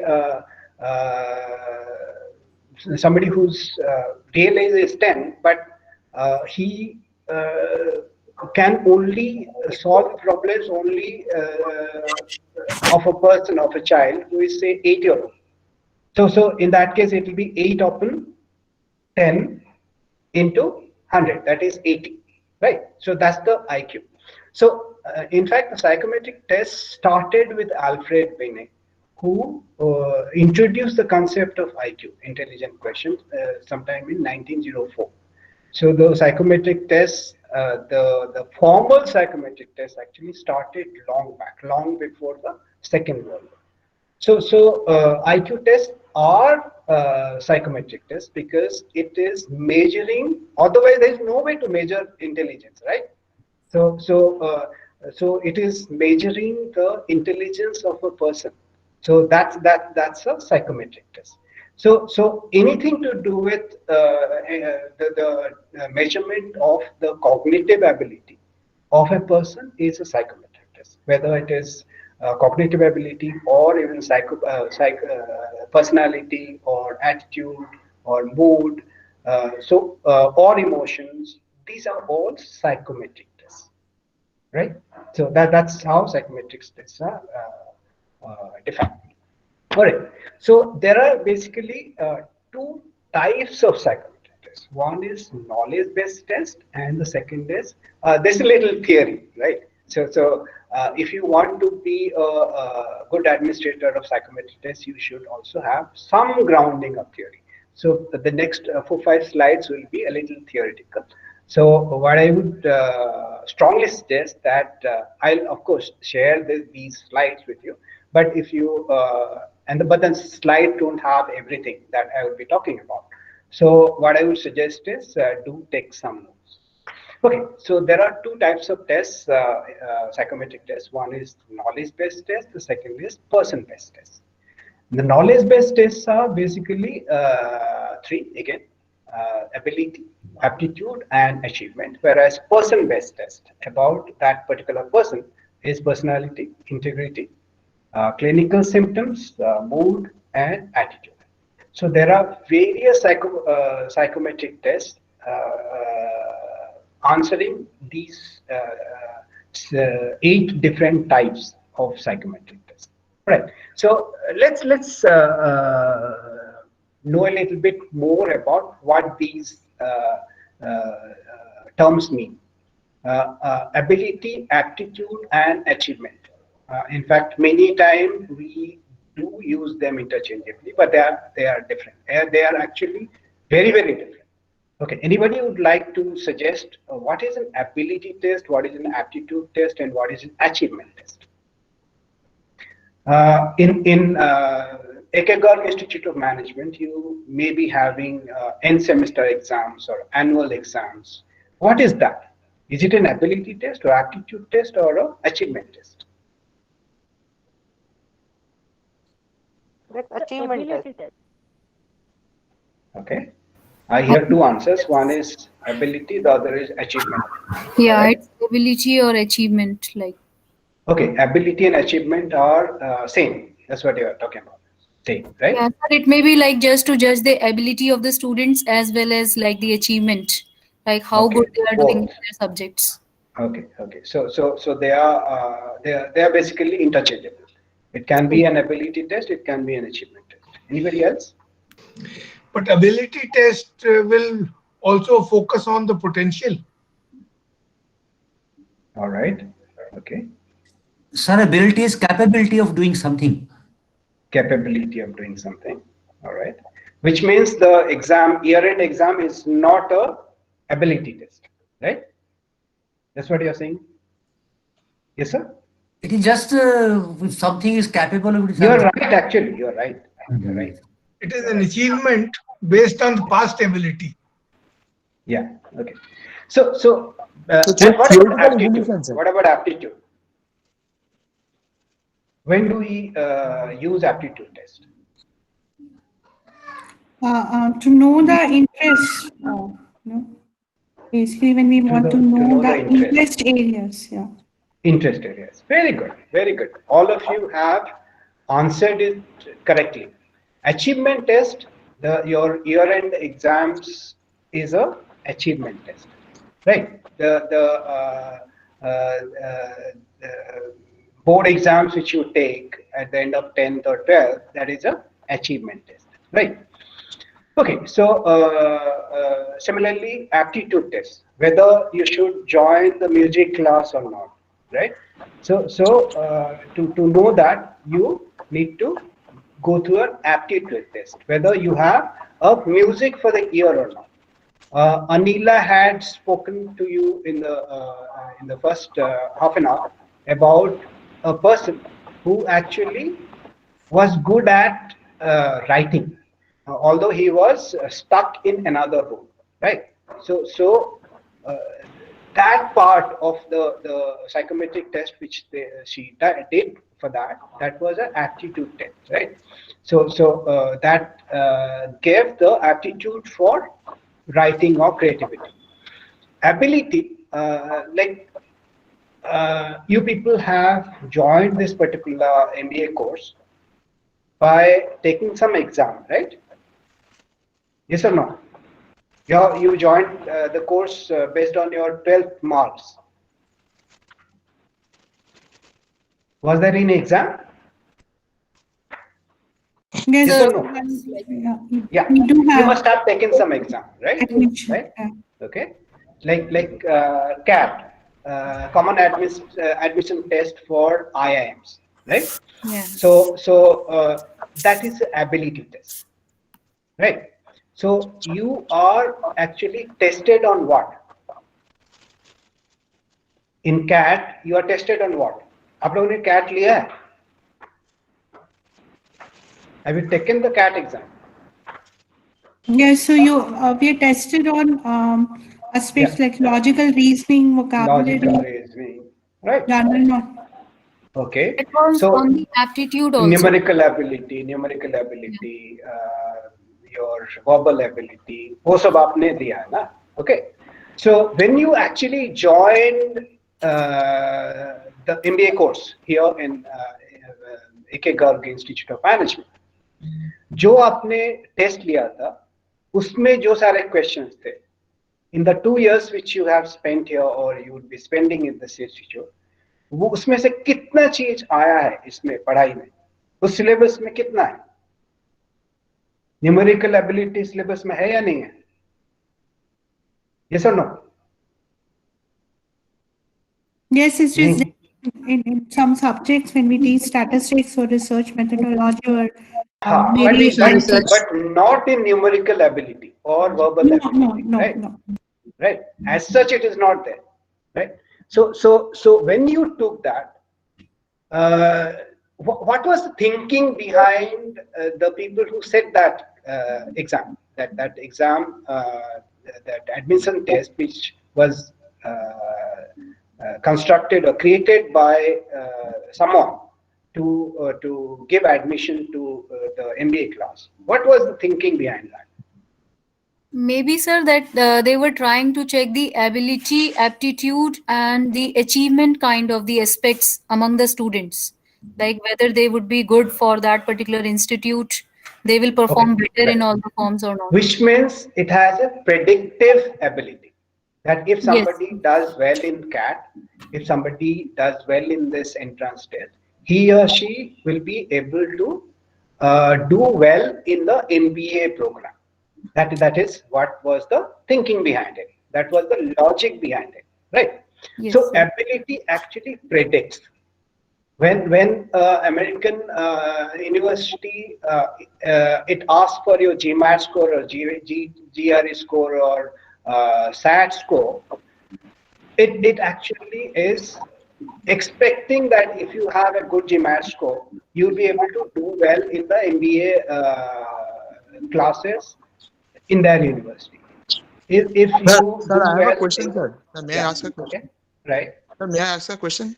Please go ahead. Sir, how is this ability and this aptitude test is related with the payroll? Means ultimately we do not get We'll to. come to that. We'll come to that. We are just talking about the theory part, right? What is ability test? What is aptitude test? And what is achievement test, right?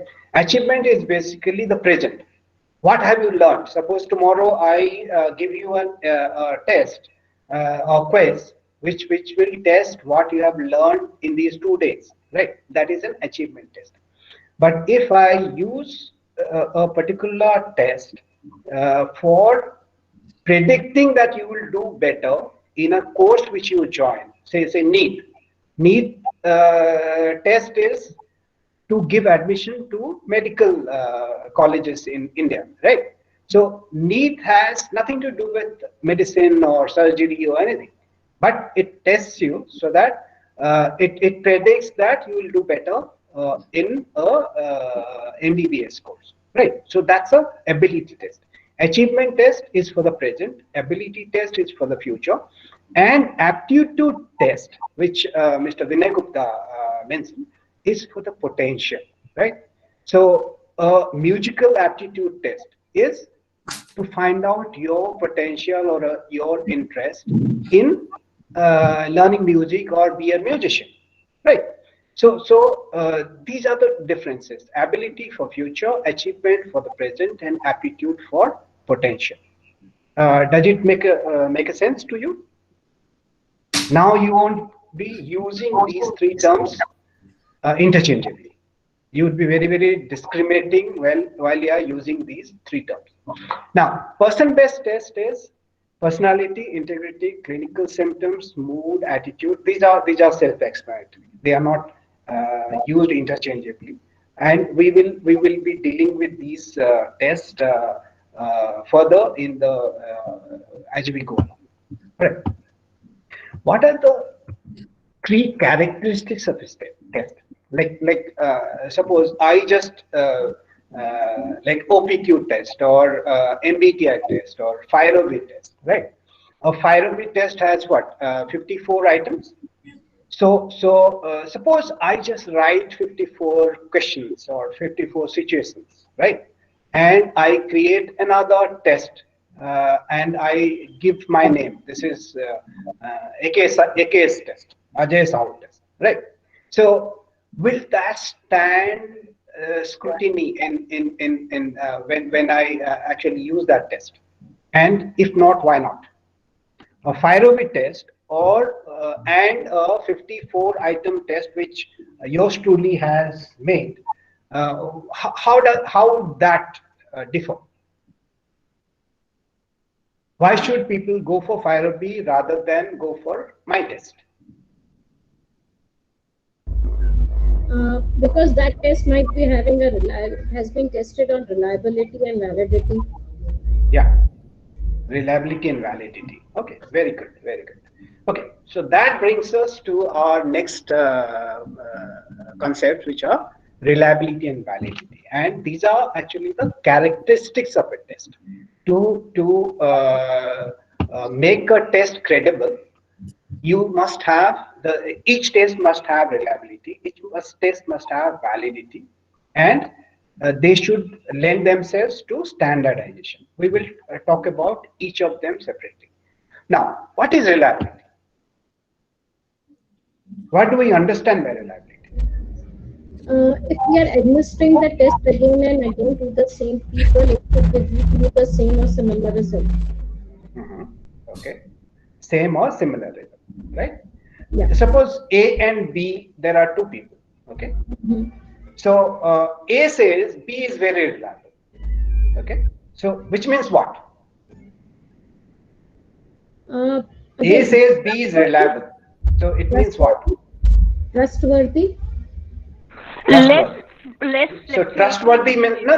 Let's be there. Let's be there. Trustworthy means what? B is Consistent in trustworthy. behavior. Consistent in behavior. Consistency in behavior. Very good. Very good. If somebody is trustworthy, then the behavior is consistent. So if B is behaving in a particular way in situation X, and if situation Y is similar, then the possibility of B behaving in a particular manner, similar manner, in situation Y is very high. Right? The possibility is very high that B would be behaving in a similar manner in situation Y, because he or she has behaved in a particular manner in situation X, and X and Y are similar.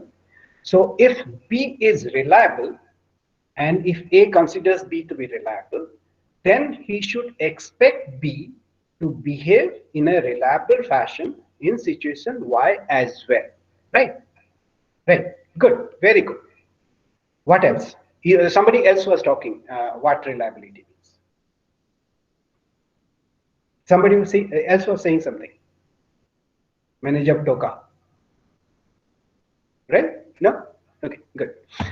Now, reliability is basically the extent to which a test is effectively measuring anything at all.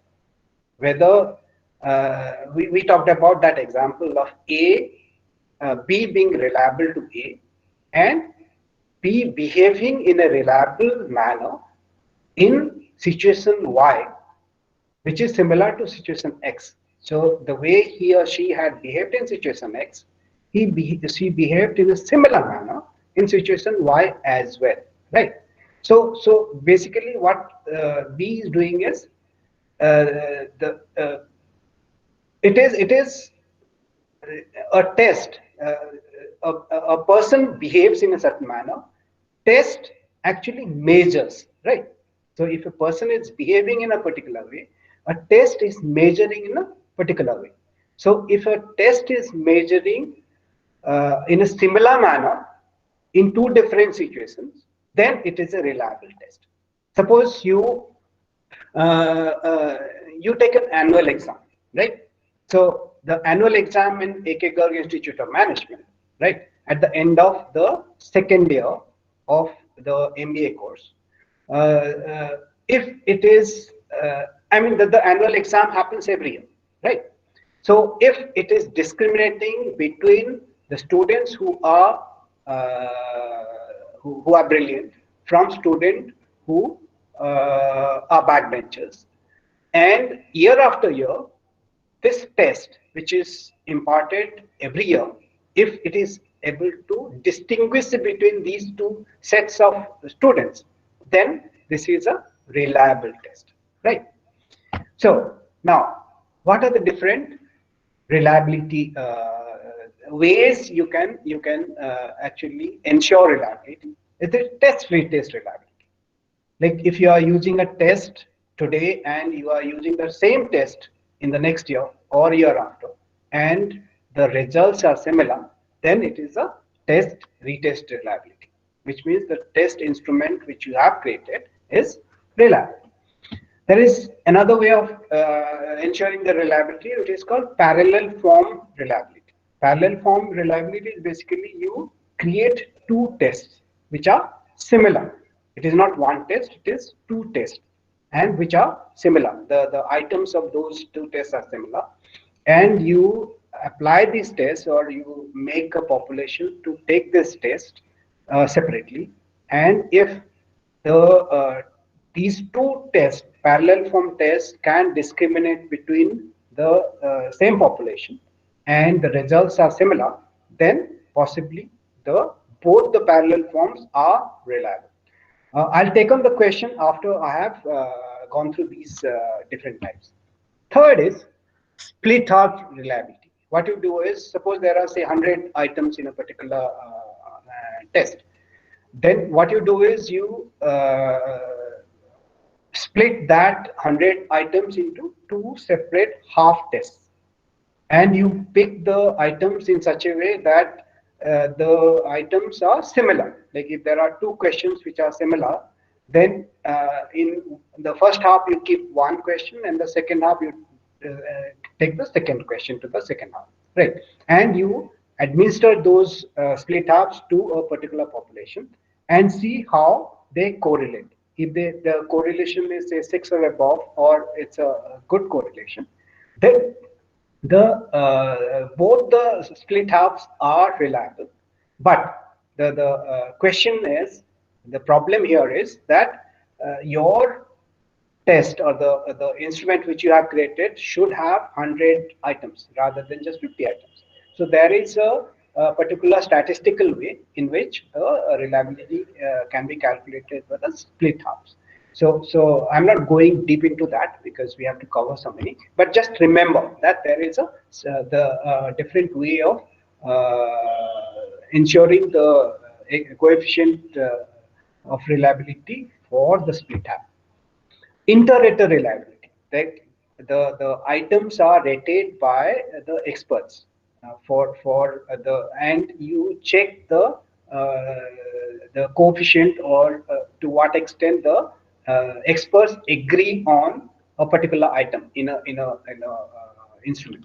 So if they agree fairly well, then the instrument is reliable.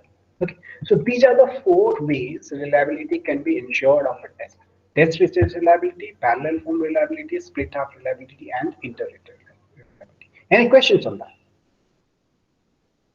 Now we move to validity now. Okay.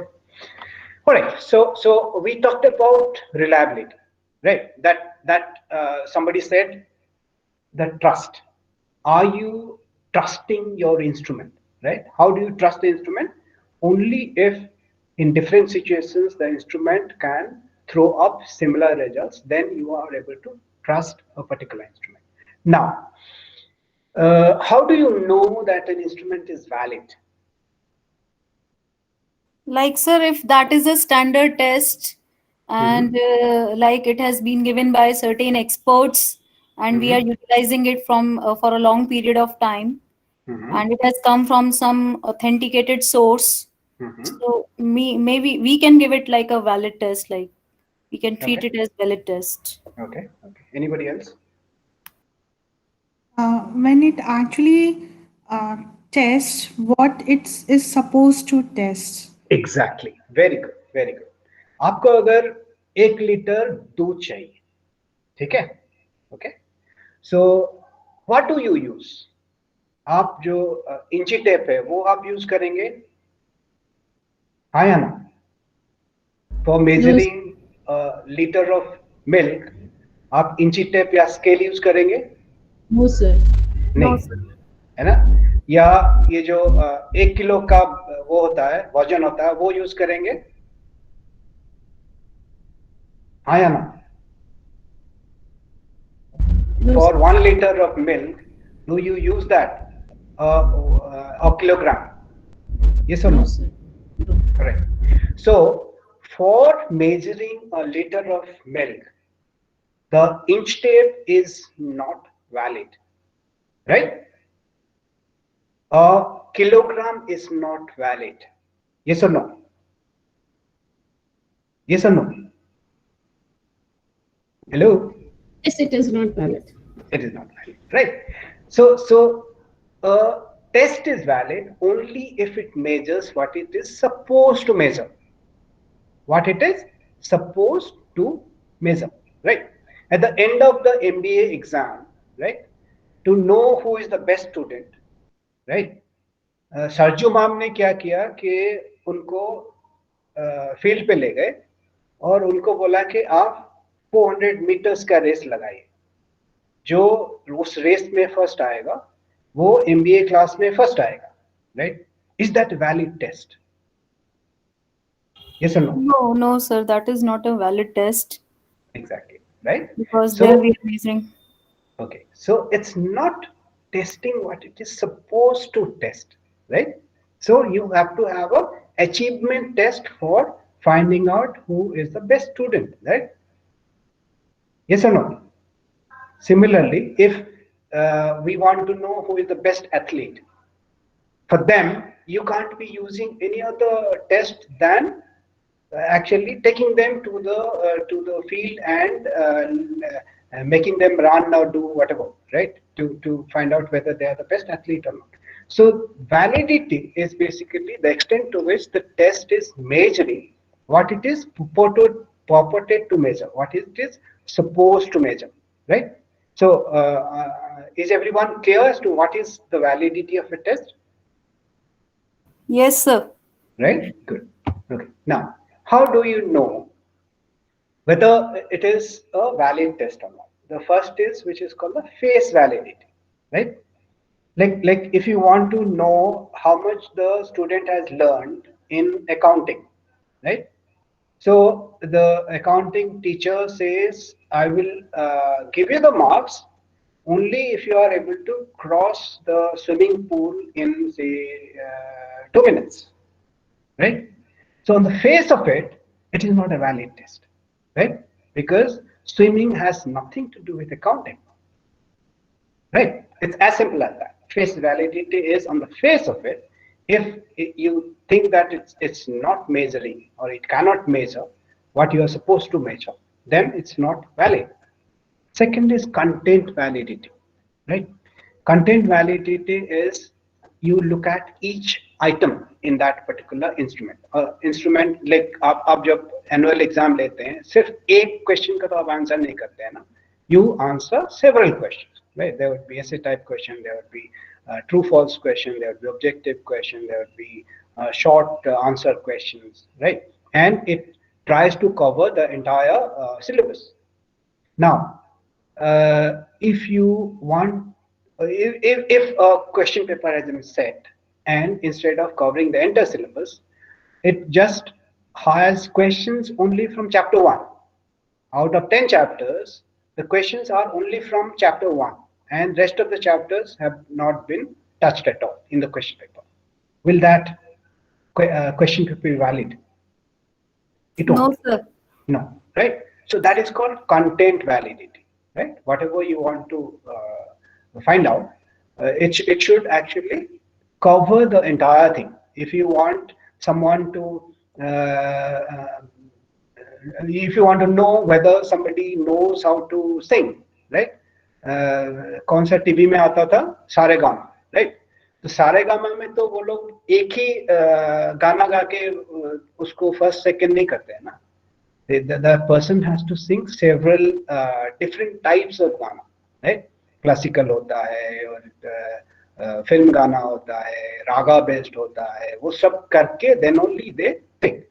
So that is called content validity. Third is predictive validity, right? तो आप लोग जब exam लिया to join the MBA class, right? तो वो जो exam है, whether that is having predictive validity, how do you know? How do you know?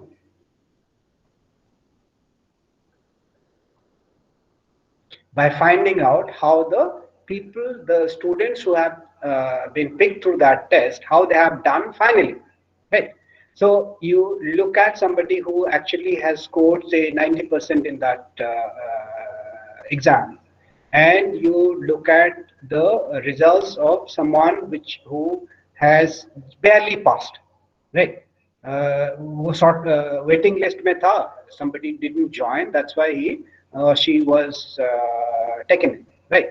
Now, if the test is valid, then somebody who has actually topped there would actually be in maybe he or she may not top, but he would be somewhere in the top 10% percentile. Whereas who has barely scraped through, he would be somewhere in the middle or down below. So if that happens, and that happens consistently, then this test has predictive validity. Concurrent validity and construct validity. Concurrent validity happens where the suppose there is a new test.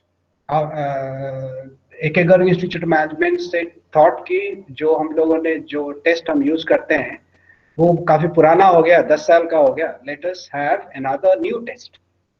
Now, if the new test is giving a validity and reliability of the previous test, which is actually 10-year-old and which has stood you in good state for 10 years, then that new test has concurrent validity. Both new test and the old test have concurrent validity.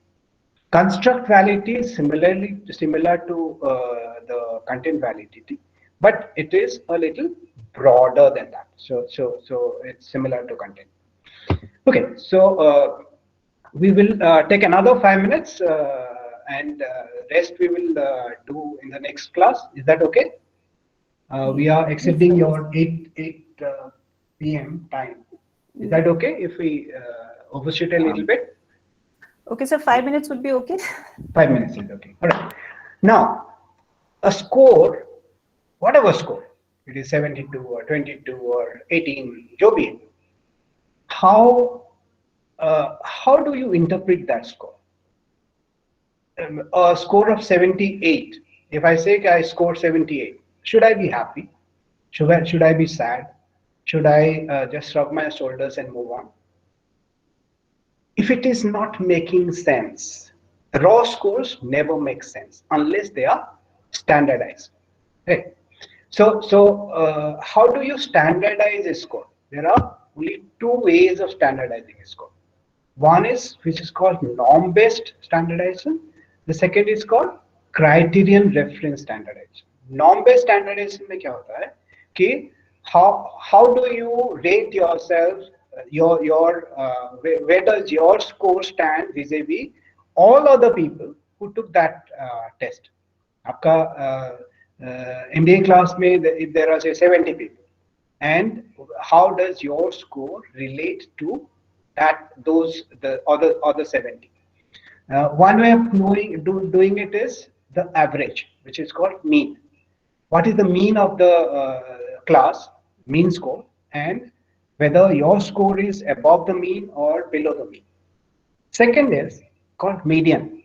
Median is which score will divide the whole class into two halves, right? So that's called the median. Like suppose you are marking somebody from 60 and you have got 30, and the scores are so skewed that 30 is actually puts you in the top say 10%, which means your median would be much lesser. So the class of 70, if say only 7 people have 30 or above, then you have to find which score will equally divide the class into 35, right? That is the median score. And mode is the score which has the biggest frequency. Like everybody, suppose out of a class of 70, say 20 people, which is the maximum number, has a score of say 18, which means 18 would be the mode. So that's the norm reference. Means you have mean, you have median, and you have mode.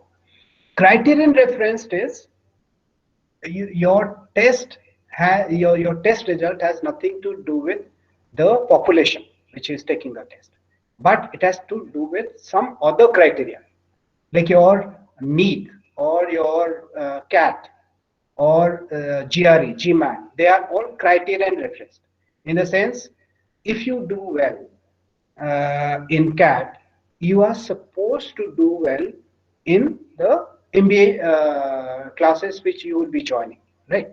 So that is called criterion reference. If you do well in need, you are supposed to be a good doctor, right? So it's referencing to a different criteria rather than referring to the population which actually took that exam.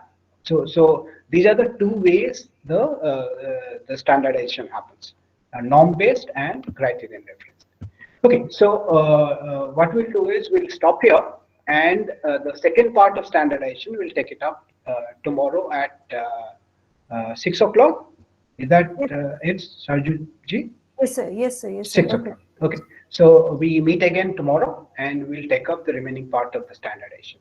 In the meanwhile, what I would suggest is those who have not completed the FIRO-B, which I had shared, you complete it, and that will make it easier for you to understand when we discuss FIRO-B tomorrow. Right? It does not take more than what there are 54 items, and after that you have to fill up that table. So it should not take more than half an hour. So you should not actually take more than half an hour. Otherwise, as Anila mentioned, that you would be thinking, and you would actually give up a score which is not you, right? So don't think too much on any item. Just go through it in a flow, right? So see you tomorrow at 6 p.m. Thank you, guys. Sir, can you please share it again? I was not there yesterday, so I don't have it. Okay. I have shared it in your WhatsApp group. Okay, maybe you were added to the. Okay. All right. I'll share it again in the WhatsApp group. Madam, I'm not included in the WhatsApp group because. Actually, you are not there in the WhatsApp group. Okay. So kindly leave your number on chat box and we'll add you on to the WhatsApp group. Is it possible to get a content, written content on the topic which we have discussed, sir? Sir, we'll be providing you the video recording of the same. Yeah. So I'll be also sharing the PPT, which I will be using today and tomorrow. And before I exit the WhatsApp group, I'll also post a couple of books on the topic. So those are very good books, which I also read. So I'll share those PDF copy of those books also. All right. Okay. All right. Okay. Thank you, guys. Right. It indeed was very interesting session, sir. That started with ₹1 note and gave us probably bag full plenty of money to spend. Then magical number made our mind to think in a very different manner. So, well, it gave us an insight about the expectations of our participants, which probably makes me to compliment them for posing very interesting questions, which I'm sure will be taken up, and a few of them have already been addressed. Sir very rightly said that we should keep the basic objectivity of the test in the foreground, and then it can be administered and used not only in corporates, but for having an insight of that hidden matrix cell of that Johari window, I probably believe. Sir rightly discussed the type of test on the basis of knowledge and personality that can be used and administered, may it be ability, aptitude, or achievement. Thank you very much, sir, for giving us a deep insight about the test. Well, when you were talking about the validity of the tests, it reminded me of a story of a jungle where all the animals were supposed to choose their leader, and all cats, dogs, elephants, and lions were invited to that particular election and examination, wherein a test was administered to climb up a tree. So all animals probably were not able to climb up the tree, and it was only the cat who could climb the tree, and she was announced as the leader of the jungle. So what I wanted to say over here, that it all depends on how valid your test is and what you are posing to the audience and how well it is being administered. And I'm sure it will give us much more better understanding about reliability, validity, and score assessing. Once again, thank you very much, sir. Thanks a lot. Thank you. Coming to the closing of this session, may I kindly request Dr. Retest Singhal to please share feedback come attendance link, and we shall meet tomorrow again at same time. Till then, take care, stay safe, and Jai Hind. Retest sir, over to you. Thank you, ma'am. Now it's time for feedback and attendance. I'm just going to paste the link on my chat box. I think you are able to access it. So please share your feedback on this link. And when you done it, so write done on the chat box. Thank you.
Retest sir, kindly share the link again.